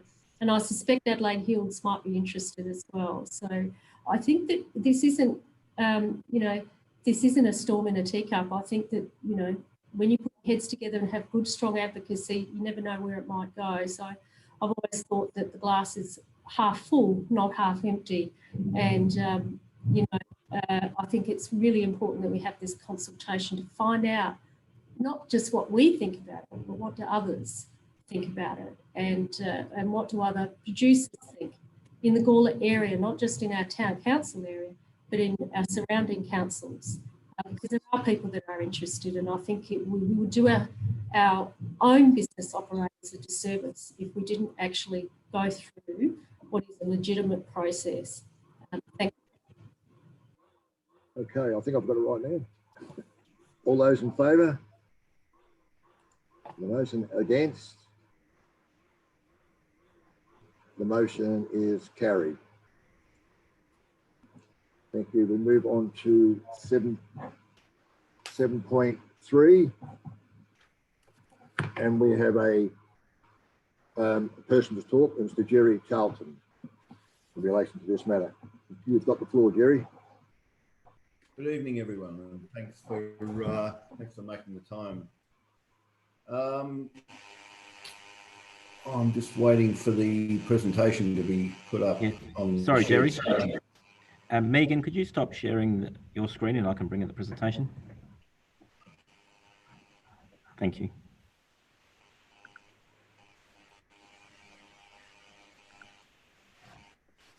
Hopefully that's appeared. Okay, you'll have to scroll through it, Sam. I think possibly around about March last year, probably 12 months ago, I was engaged and after discussions with staff at council to develop a landscape irrigation maintenance plan. And we've been doing that over a period of time, and it's evolved, and we're here tonight to present the plan and the results. Next slide, please. Basically, the landscape irrigation maintenance plan is it's basically to address the issues of water management within council at a strategic level, according to the Code of Practice Irrigated Public Open Space. And the principles, I guess, are that we get a landscape irrigation management maintenance plan. And what that does, it looks at the policy and strategic objectives, looks at the landscape, turf and landscape irrigation management practices, operational practices, and also looks at performance monitoring and reporting. So that it looks at the issue from a policy, operational, and monitoring perspective. And the result of that, or the outcome we would hope to achieve, is efficient water use and the outcome of fit for use parks and reserves within the city. Next slide, Sam. Basically, we looked at, and this is taken out of a lot of work we did with developing the Code of Practice, was looking at the impacts of climate change. The impacts are highlighted in the report in terms of the actual data, if you like. But the impacts we've got to deal with are increased temperatures and evapotranspiration, more frequent extreme temperatures, continued reduction in rainfall, increased water requirements by plants. There will be a greater need for irrigated landscapes to offset the effect of urban heat island and cooling the urban built environment. And more frequent and severe droughts will impact on plants and trees and water sources and plant irrigation demand. So we'll have to consider all of those things when we look at how we manage the irrigated landscape into the future, if you like.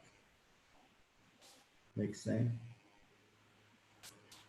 When we looked at the open space profile, and we looked at quite a lot of the reports, very good reports that have been presented to council previously, and in the investigations that we conducted to add to those, basically what we've got is a total of 179 sites or open space sites, covering a total hectares of 242. 59 of those are irrigated, covering 26 hectares, and you can see the breakdown there. On top of that, we've also got buildings and car parks and undeveloped reserves, and things like the linear parks and the river precincts. So in total, we've got 435 hectares of open space with the same amount of irrigated sites. Graphically, we can see that that's represented here. I won't go too far into that. I think that is more for your interest and use if necessary, but it does show the distribution in different aspects. Again, Sam.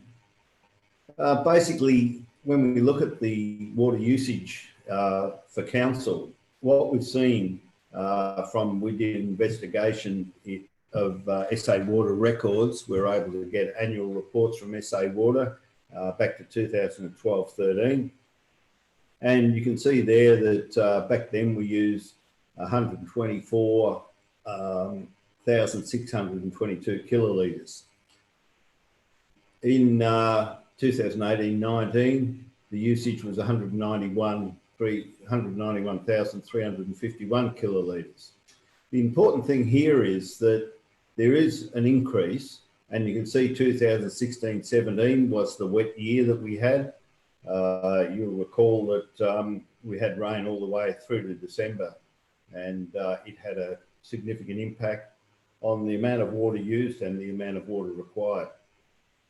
But the important thing here is the escalation in cost.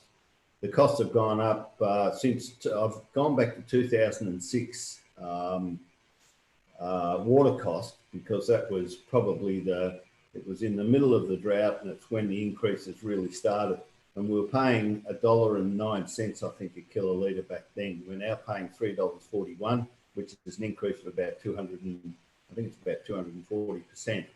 Now, the impact on council is that whilst there's been a 54% increase in water use, and that can be explained in terms of increased irrigated areas since 2012-13 and other things that are highlighted in the report, the amount of water used has risen by 54%, but the cost of water has gone up 328% if we look at 2006 costs and apply them to the 2012-13 water usage. So the real issue here is we've got to look at managing the usage, but also the cost. Back in 2006 and during the drought, the imperative for managing water was an environmental one and a conservation imperative. Now it's become a financial imperative. And I guess from a water supply position, if you look at SA Water and the state government, SA Water wants you to use water because we've got it and that's their business. But what we've got to do is look at the costs, because it's a real impact on council's budgets, as we all know. Next slide, Sam. So when we're in doing that, we really need to look at irrigation is the major water user. It accounts for about 90% of the water used by council, not only Gawler, but we've done this exercise with other councils. And you can basically use the equation that 90% of council's water use can be attributed to irrigation. So what we've got to do is really look at those irrigation practices and make sure that we're managing them in the best way possible. Now, in terms of best practice, the Irrigation Association of Australia has released the best management practices for irrigation management, and they should form the basis of all irrigation management, looking at design, installation, operation, and management and scheduling. So there's some good documentation on that forms the basis of what we should be doing. We've carried out irrigation audits on 15 sites as part of this project. Of those, we found 7 sites were performing poorly and needed upgrade. Now, of those, we split Carbethan into separate sites. So I think there was 4 or 5 of those, possibly 5, I think, were based at Carbethan. And I think that's not really news to people because they're old systems, and I think it's part of the upgrade program anyway. 5 of the sites were medium performance and required maintenance, and 3 of the sites were found to have good performance. So that formed the basis of what we need to do in terms of our infrastructure, function and condition. In terms of the upgrade, based on $75,000 a hectare, there's around about $610,000 capex that needs to be invested in upgrading those systems that we actually audited, and I believe they're in the long-term infrastructure asset management plan. We need to look at the irrigation scheduling. Council has the Rainbird IQ central control system. This is a best practice system and should be continued. It does need to be resourced by skilled people. So investing in the skills of your people who are managing the systems. The system itself won't give you the results. It's about the people who are actually running it, and it's a tool like any other. So investment in people's skills is always important. And then we've got other technologies such as smart meters, rain clicks, soil moisture sensors that all give us information that enables us to make good decisions. So basically, in terms of irrigation management practices, they were the key things that came out of the report. Sam? When we look at our monitoring of performance, Currently, council are reading meters and we're reporting on the usage and efficiency on a monthly basis according to the reporting principles of the Code of Practice and the models that were developed therein. In 2018-19, the overall irrigation efficiency index for Gawler was 1.16, indicating that there was 16% overuse against the target. And the target is based on the irrigation requirement for that year, for that period. In the report, it details how the variation in climate and weather impacts on that target annually. You can't have one target each year. You will have an average target to which you set budgets and you look at the long-term implications, but in monitoring you need to consider the actual variances in the climate for that period. So in 2018-19, the efficiency index was 1.16 or 16% over. That's a medium efficiency result. Desirably, we would like to get under 1.1. The desirable range is 0.9 to 1.1, which is 10% under to 10% over. That's desirable. The 1.6 index, it is acceptable.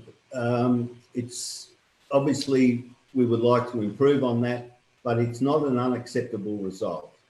But it does provide opportunity for improvement. And I guess the table there shows the impact of the actual, the efficiency variance, if you like. It was 22,000 kilolitres used more than necessary according to the modelling. And I will also say that the modelling is not an exact science, so it's indicative. And that's why we've got ranges from 0.9 to 1.1 as being a desirable range. So it's an indicative number that gives us a benchmark from which we can work. The reasons for poor efficiency or less than desirable efficiency are that weather conditions and heat waves or higher unseasonal rain events make it difficult to schedule irrigation.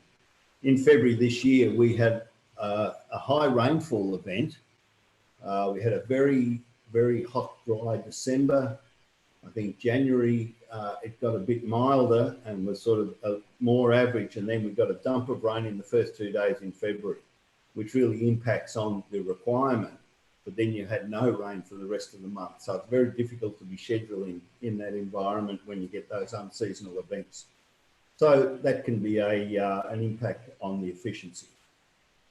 One of the other issues is that whilst we classify, or reserves may be classified as a TQVS4, and in the reporting there are 4, but they're actually irrigated to a 3 due to public demand, high usage, all sorts of reasons, and there's a whole discussion that could be had on this, and I won't go too far into it at this stage.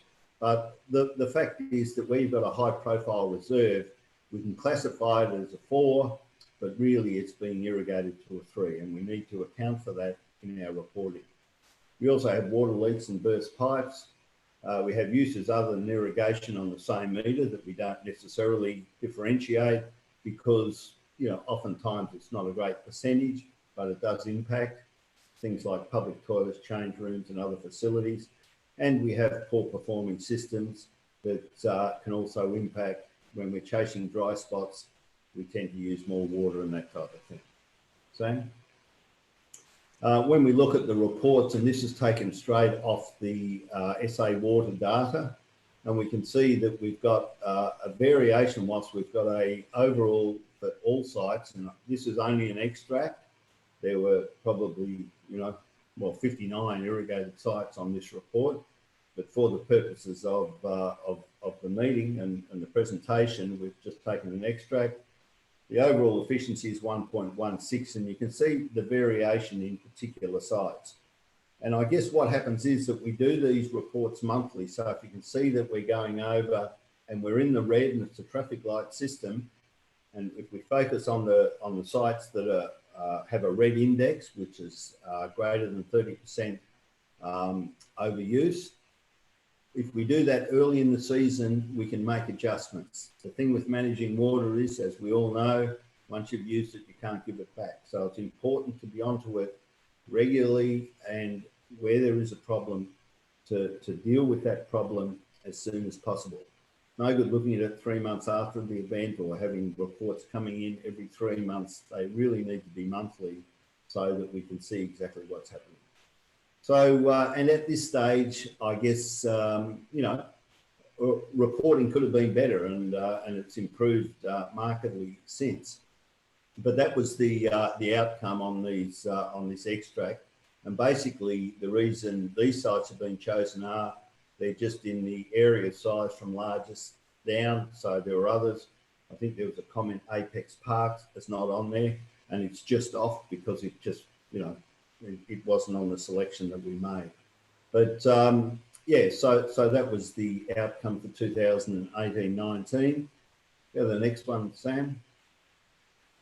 What we've done here is we've looked at the 18-19 results, but in red you can see where we've altered the TQBS and we've done a validation of the actual areas, and we've proofed them, if you like, and we've made the adjustments there.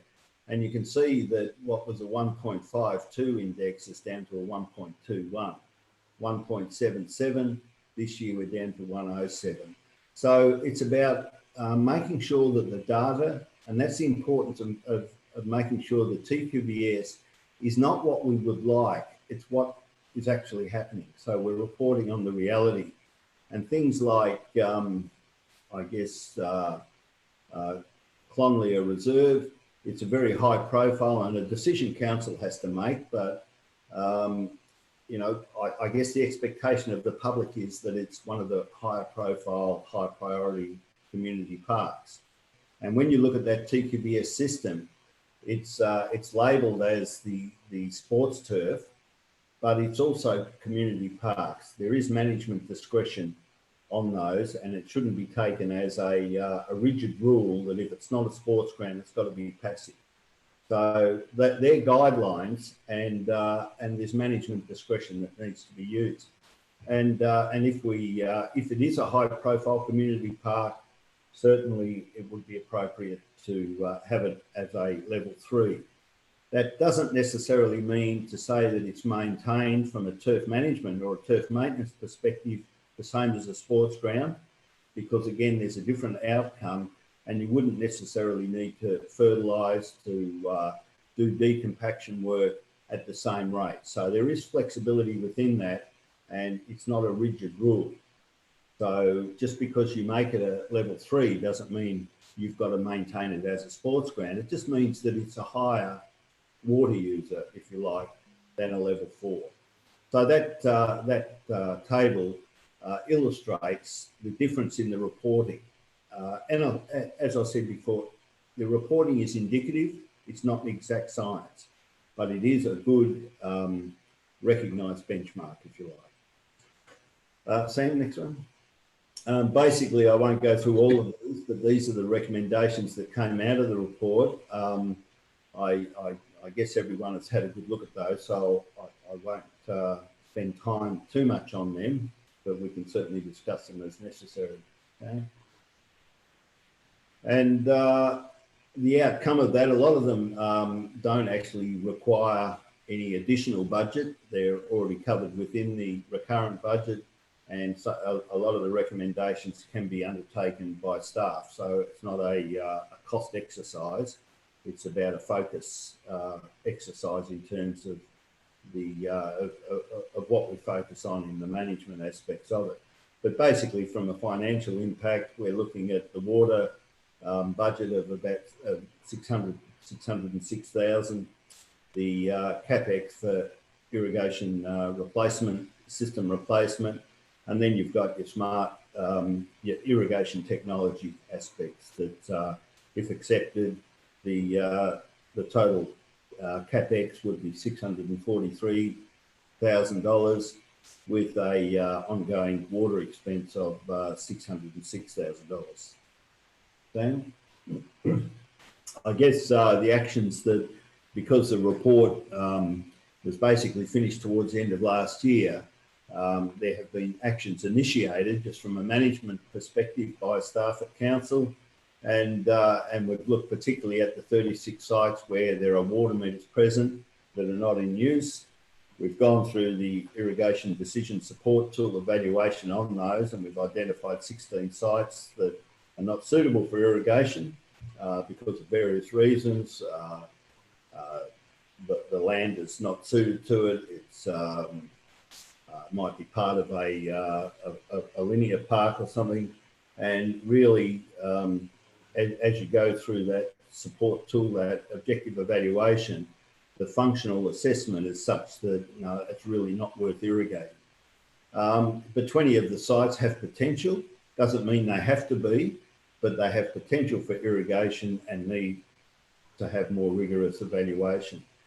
If the 16 sites were removed, there'd be a one-off cost of $10,700.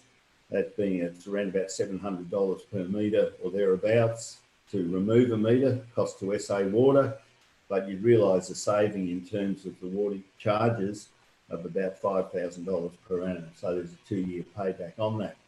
The remaining 20 sites, as I said, require further evaluation. Hemmerford Grove is one that it didn't get a lot of focus in the report, but since then we've had a look at that, and it's a large area that was turned off during the drought, and there is certainly potential to extend the irrigation on that site. It's a useful parcel of land. But what I will say is, and I haven't put in the presentation, is that any of these developments doesn't mean to say the whole area has to be irrigated, and we need to take into account the recommendations and the principles of the biodiversity plan and mix that development so that it incorporates possibly pocket irrigation for a functional area around a playground or picnic area, complemented by dryland planting of natural species, shrubs, and grasslands, so that we don't just focus on the turf. It's about a holistic design and landscape treatment. And Hemmerford Grove would be a good example of that. Sam?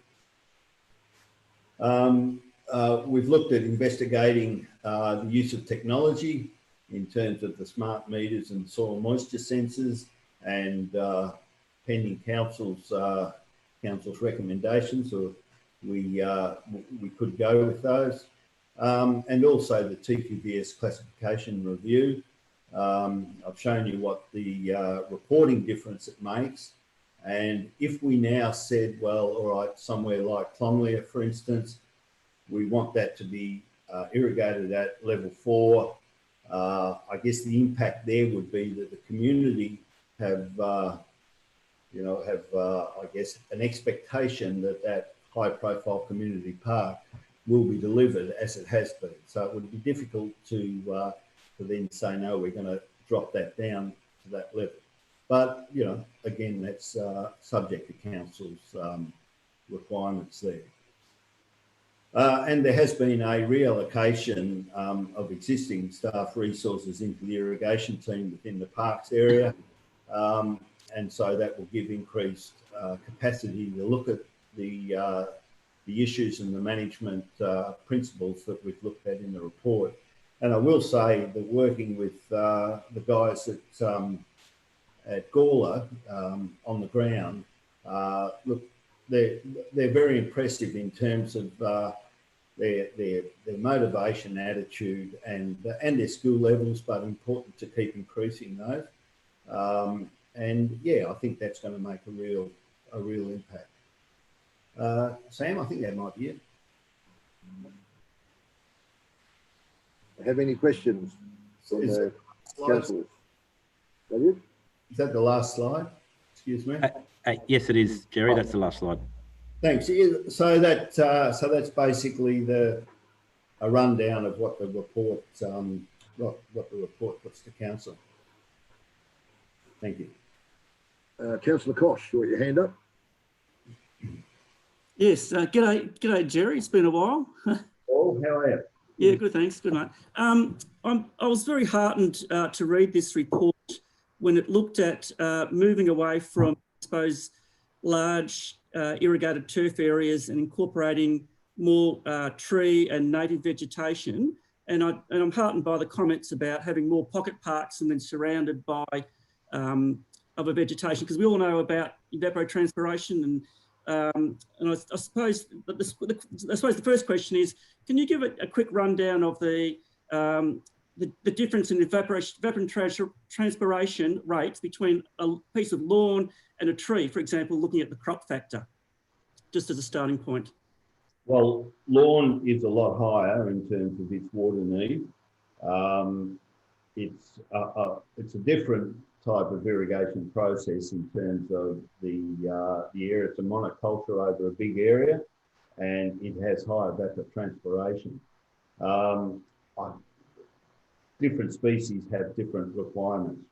Cool season grasses have a higher evapotranspiration than warm season grasses. That's ryegrass as opposed to twitch and kikuyu. You've got deciduous trees and you've got all sorts of different trees. Some are more drought tolerant.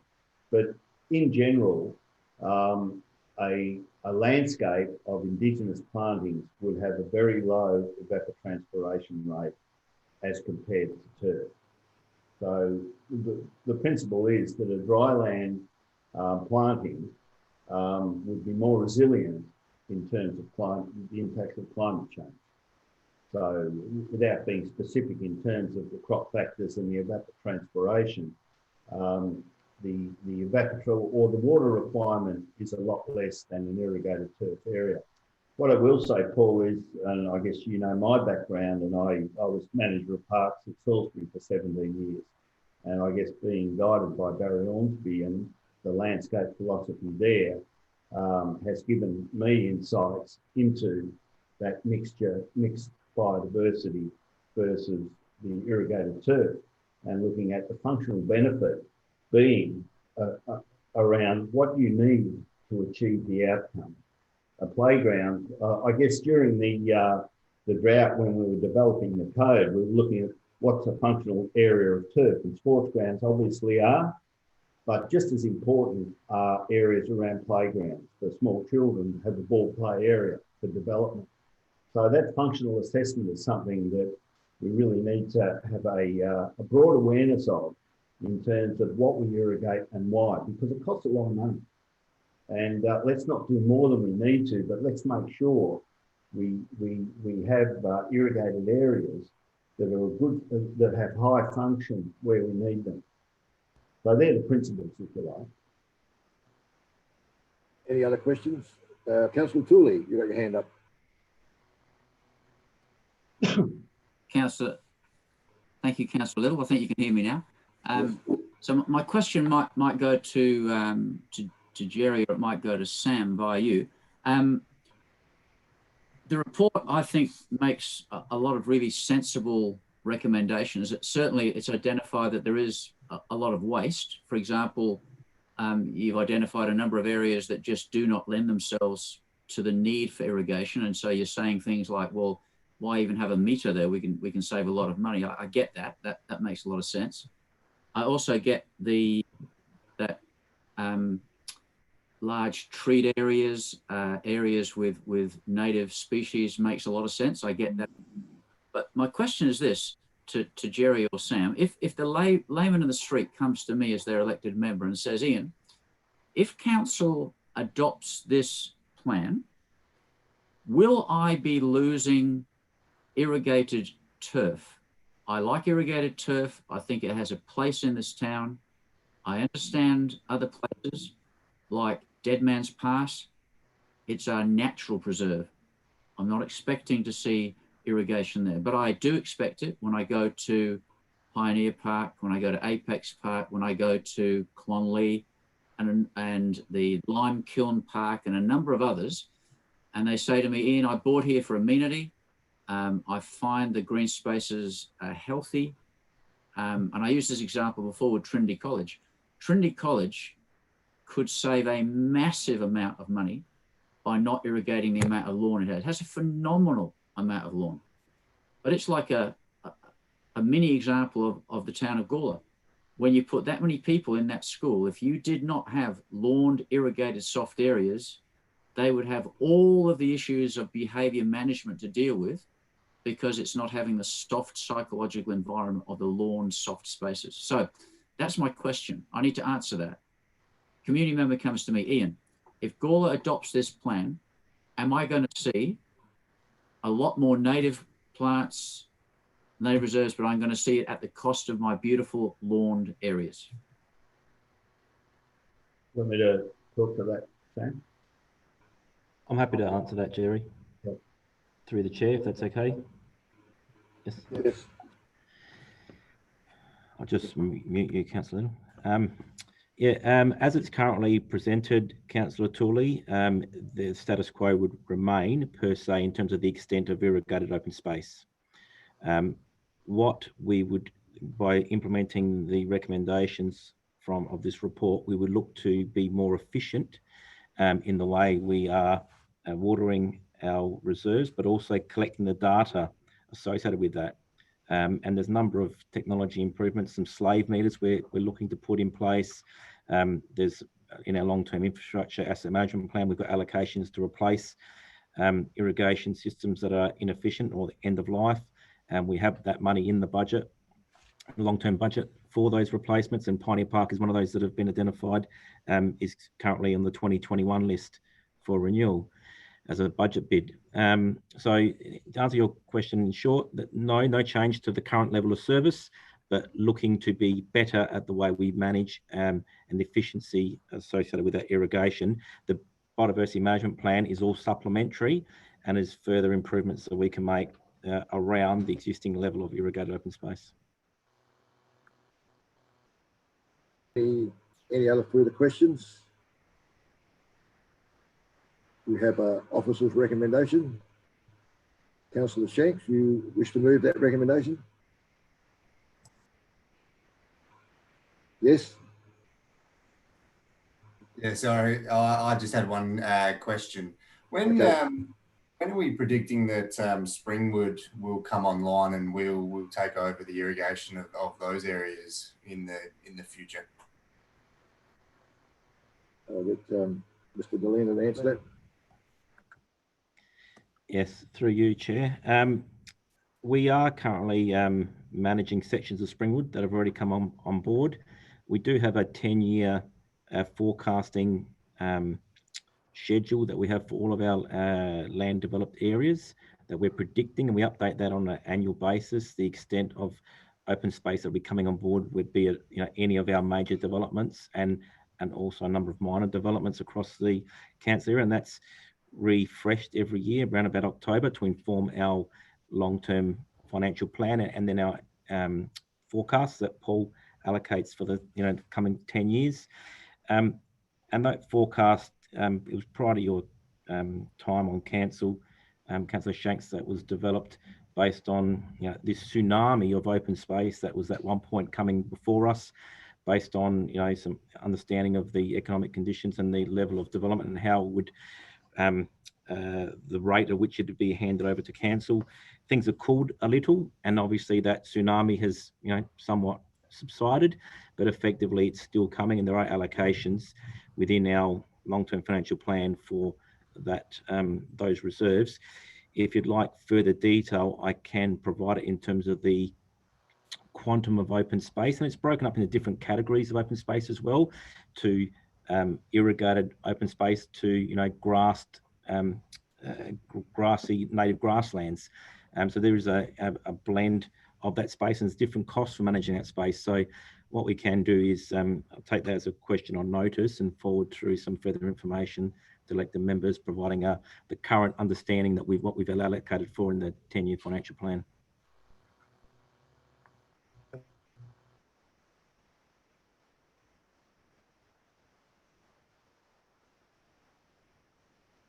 I'm not on. Somebody wish to move the recommendation? Nobody? Councillor Ballalonger, you've got a tick, that means you're moving it, or? Sorry, Sam, can you stop sharing your screen, please?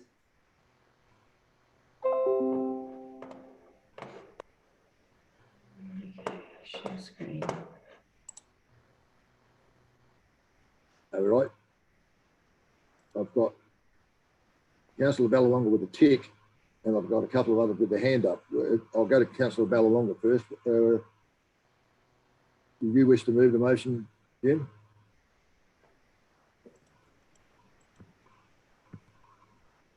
Councillor Ballawonga?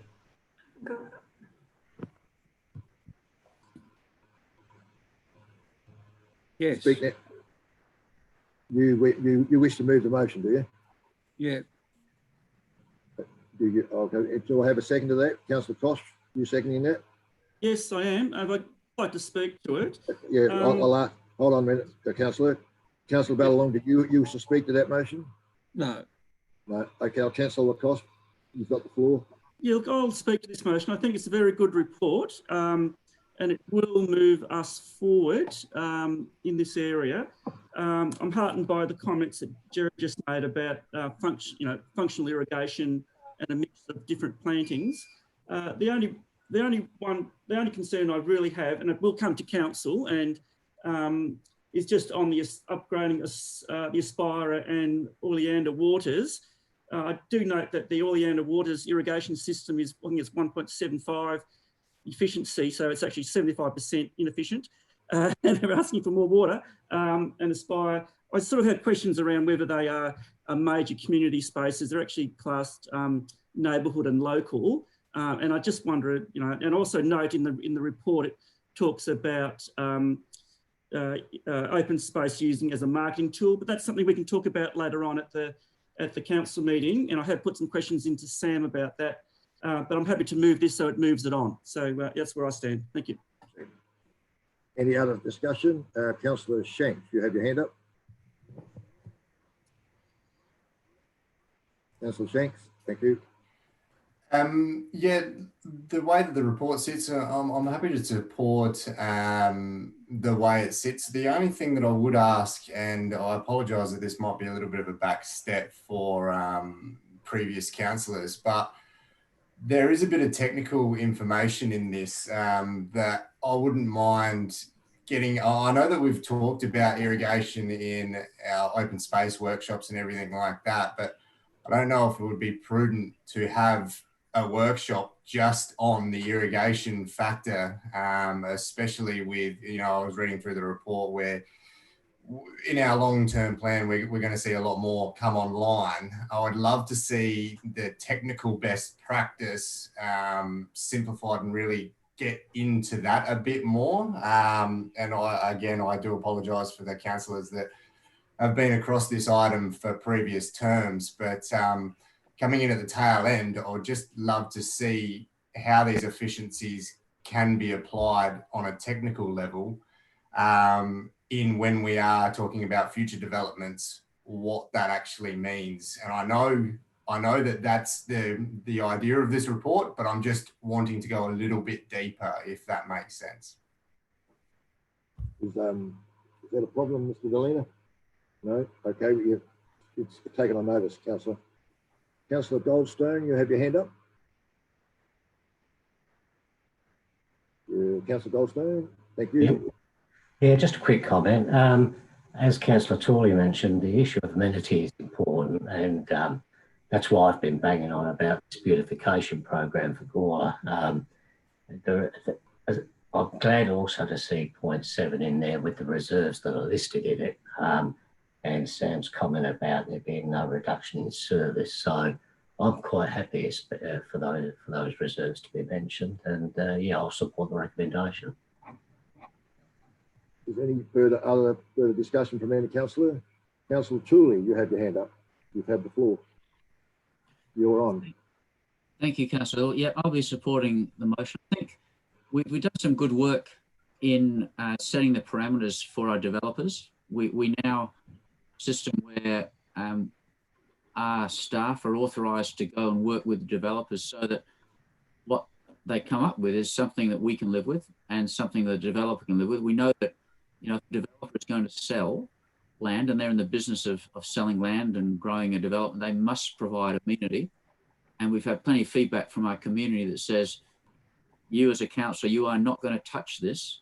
I bought on this basis. I expect you to honour it. We've had that commitment. We've given that commitment. We've said now going forward, we've made mistakes in the past. We'll try not to make mistakes. We'll try to design those plans for the reserves and the parks and the amenity to meet the needs of the developer and us. And then we sign off on that. And then we honour that. We honour that for the life of it. And I think that's a very good thing. I think what wins me over for voting for this is what Sam said, and we all heard him say that, and it's been live streamed, and that is that we're not looking to cut back on green spaces. We're looking to be more efficient. And that's exactly what we should be doing. It cost me a lot of money, but I retrofitted my house. I capture every drop of water. I use that water at night. I irrigate only at night on a measured system, but I have an incredible amount of lawn because it's cool, it provides amenity, and it stops heat islands. And we have to have that in the mix. We have to have that in the mix for our town. It can't all just be native grasses and native plants. There's got to be a mix. And that's what the report is committed to. We've heard Sam say that's genuinely the case. So I think I could say to residents, if they ask me, you know, is this going to deliver a really good amenity for our town, overcome heat islands, be environmentally sound? I can say yes, it is, because it's mainly driven by being even more efficient with the water that we get. That's the underpinning principle, and I think that's a good thing. Thanks, Councillor Little. Thank you. Any other further questions? Or Councillor Ballalonga, you wish to close the debate? Yep. You're on. You wish to say anything? Do you wish to say anything, Jim? No, thanks. Okay. I'll put that motion. All those in favour? Against? Carried unanimously. Thank you. Thank you, Jerry. On to item 7.4.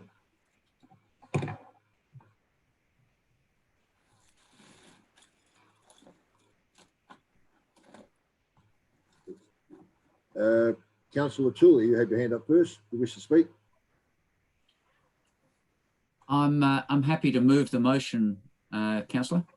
Okay. Have a second, Councillor Hughes. You're happy to second that?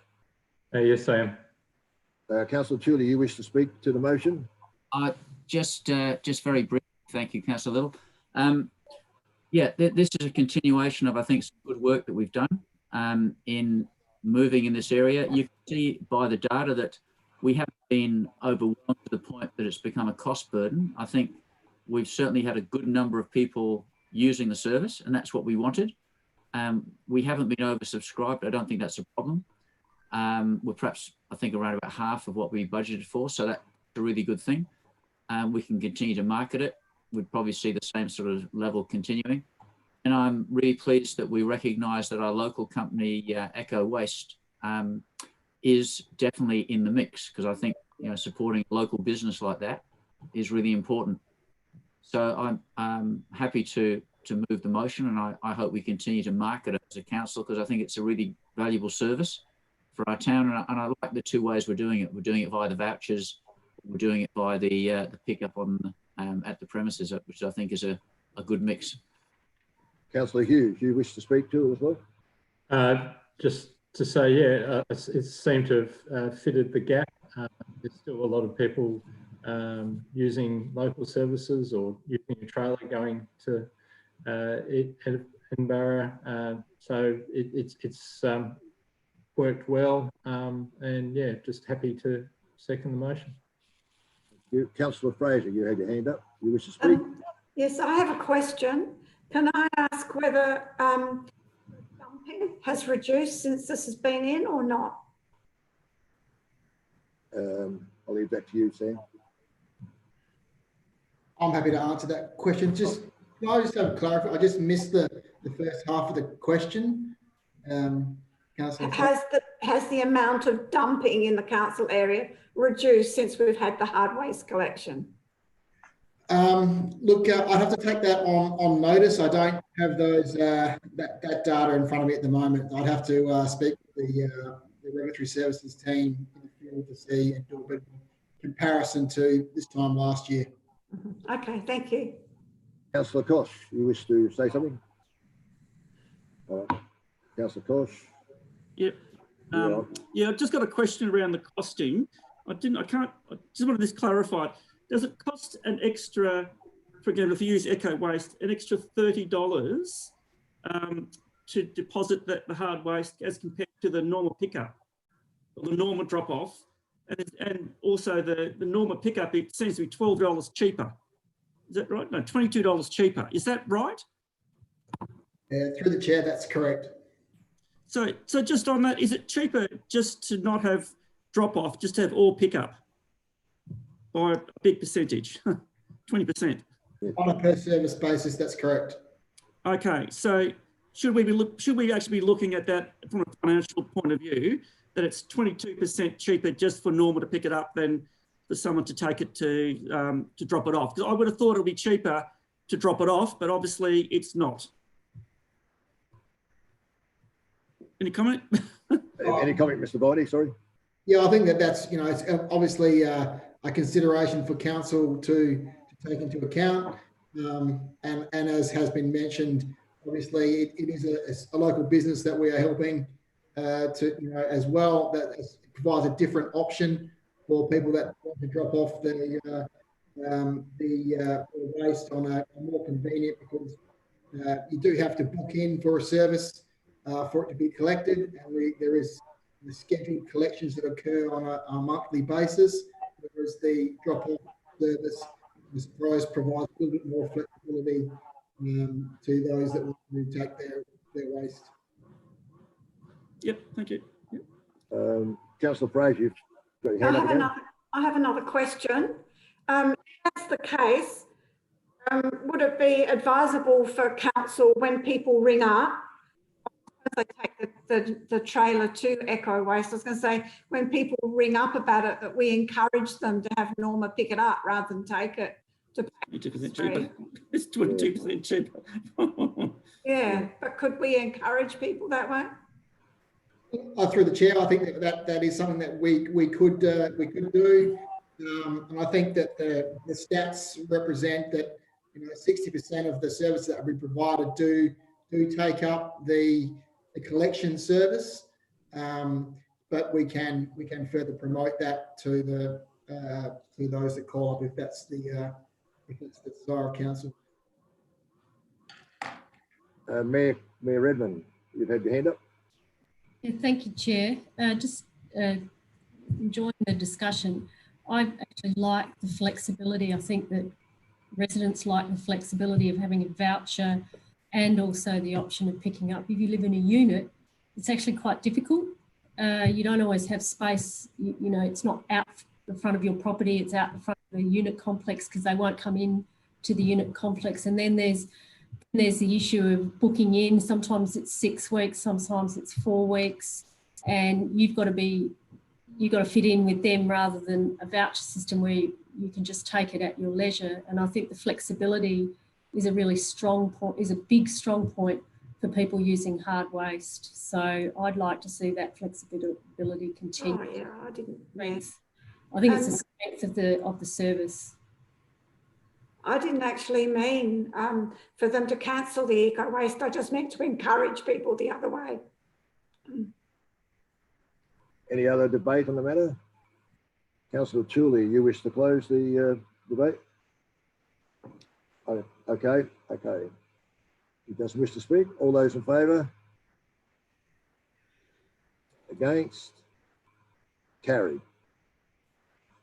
We'll now move on to 7.5.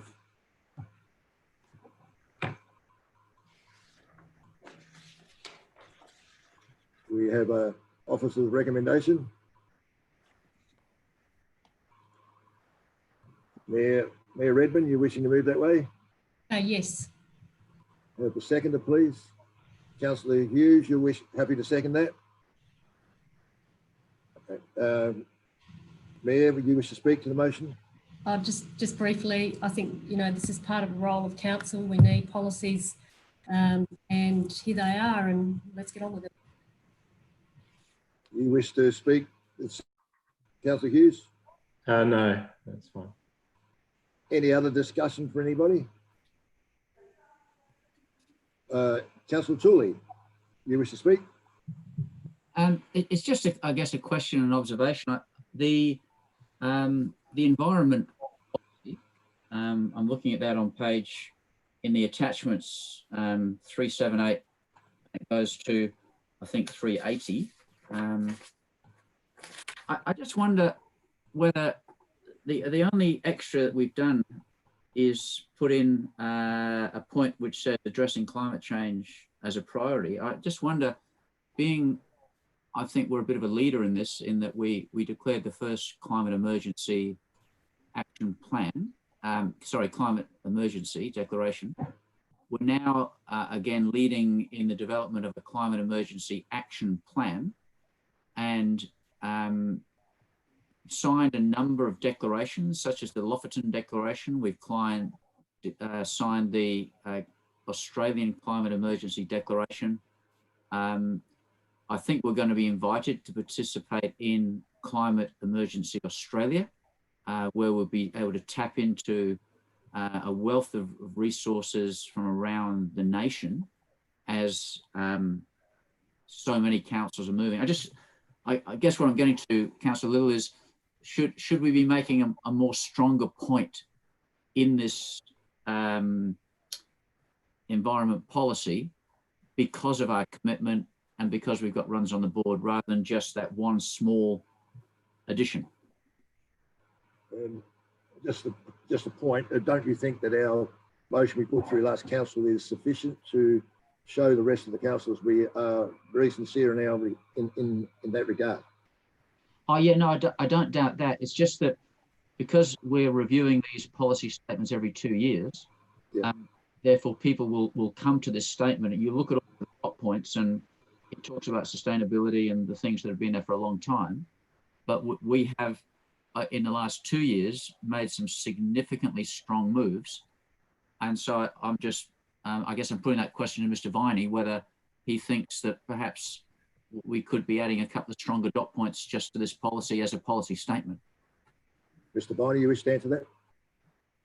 Through the chair, I think that's a fair comment.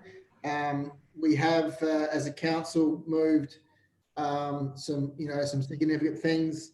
I note that the policy currently states as point 1.1.8, addressing climate change as a priority. Whether there are some stronger words that we can add, whether that's I'll be happy to hear any suggestions that there may be for how we might be able to strengthen that dot point. Well, through you, Mr. Little, Councillor Little, one thing I would say is that even if we just added a little bit to that dot point that says, and council is doing this through the development of a climate emergency action plan, which will address both mitigation and adaptation, that might be just a little bit of extra beef. Mr. Viney? Look, I don't have a problem with that. It's consistent with the resolutions of council, and perhaps that could be added to in the recommendation in relation to 1.1 environment as amended, and we can put those words into that dot point. Is the mover and the seconder wish to do that now? Yep, you're happy for that, the mover? Seconder? That's fine, okay, that's been added. Any other further discussion? You still got your hand up, Councillor Tooley. Any more questions? No, thank you. Thank you. Councillor Hughes, you have your hand up again now. You wish to speak? Just to note that in 1.1.7, the Natural Resource Management Act actually sort of finishes on the 1st of July, and it became, I mean, there will still be some action under that Act, but the Landscapes SA Act comes into action on the 1st of July 2020. It's not mentioned. Thank you, Councillor Hughes. Any further questions? Does the mover wish to close the debate? I'll get it right this time. No? Okay, I'll put that motion then. All those in favour? Against? Carried unanimously. Thank you. We're on to item 8. There's no items listed for discussion. There's no items listed for discussion at future meeting. Any questions without notice?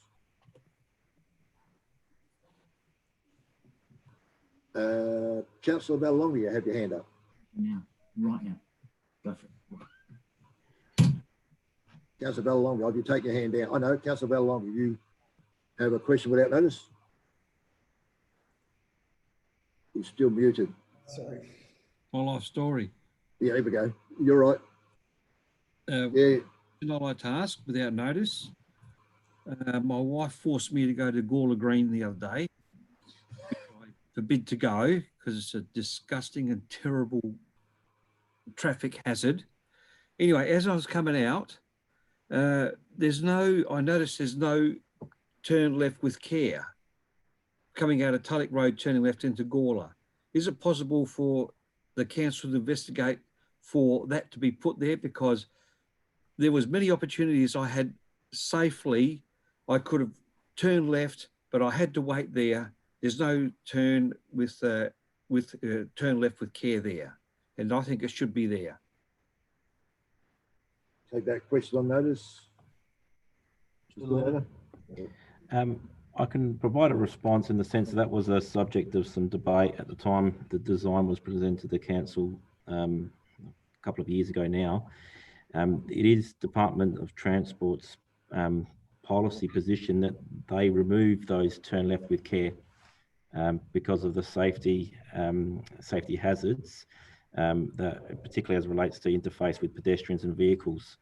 So their current policy position is that they don't facilitate those, and they actually prefer that they be a signalised intersection and provides a more controlled environment for pedestrians and vehicles. So that's the position that is currently taken by the state government on that particular matter. Well, I disagree on that, and I think the safety is a traffic jam and people jut out. Can you hear me? Yes. Oh, yeah, people jut out, and there's no safety to traffic out to people there because people don't actually turn. There's no pedestrians on that side, as where you're talking. So I think I like the council to investigate that and really put some thought into it, because we've got a major problem in that precedent with those two major lights there. It's terrible. It really is terrible. I'll take that question on notice, I think, Councillor Bellalonger. I like that to be a question on notice. I like all councils to see if we can do something about it. Okay. Any other questions, Councillor? Pressure on the dip tie. Have you finished, Councillor Bellalonger? Yes. Councillor Samble, you've got your hand up.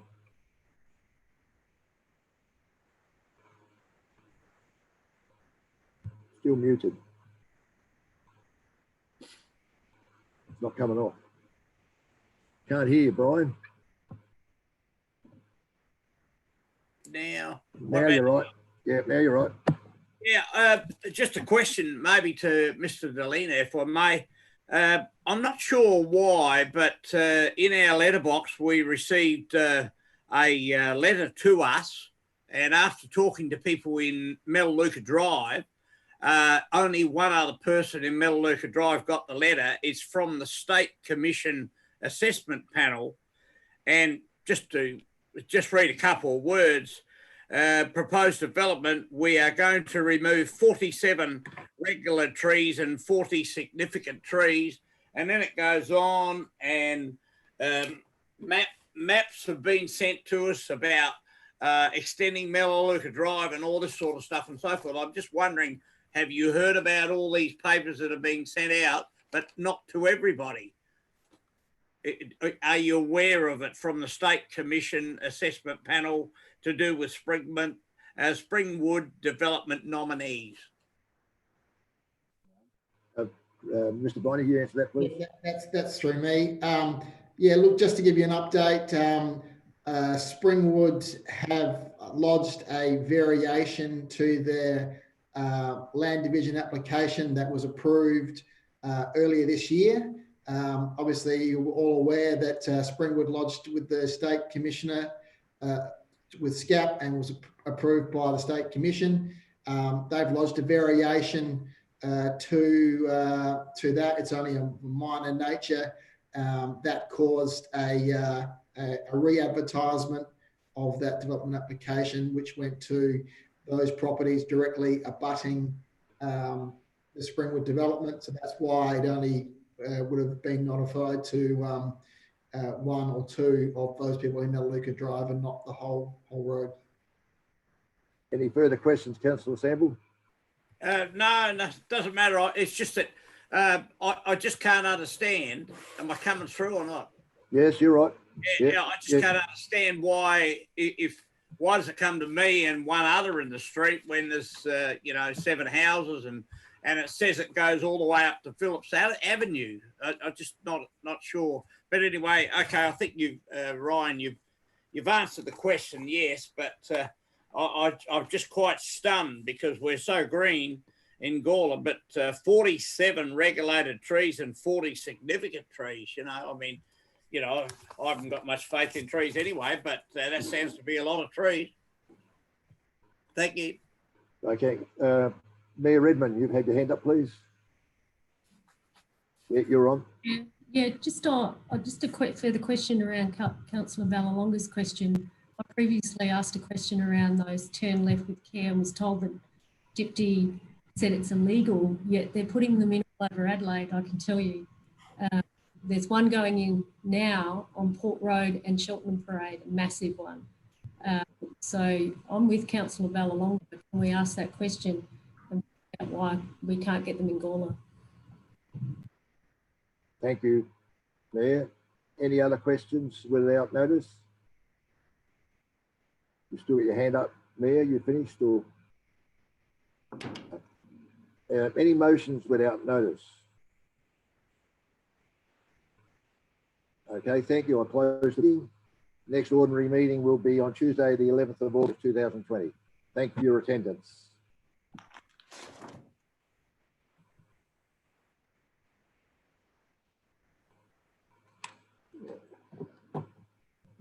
Well done, Paul. You did well. Yeah, first time on this thing. We managed to get there. Yeah. Do I have to do anything to get this back to normal? No. Right. Take that off. Right, no,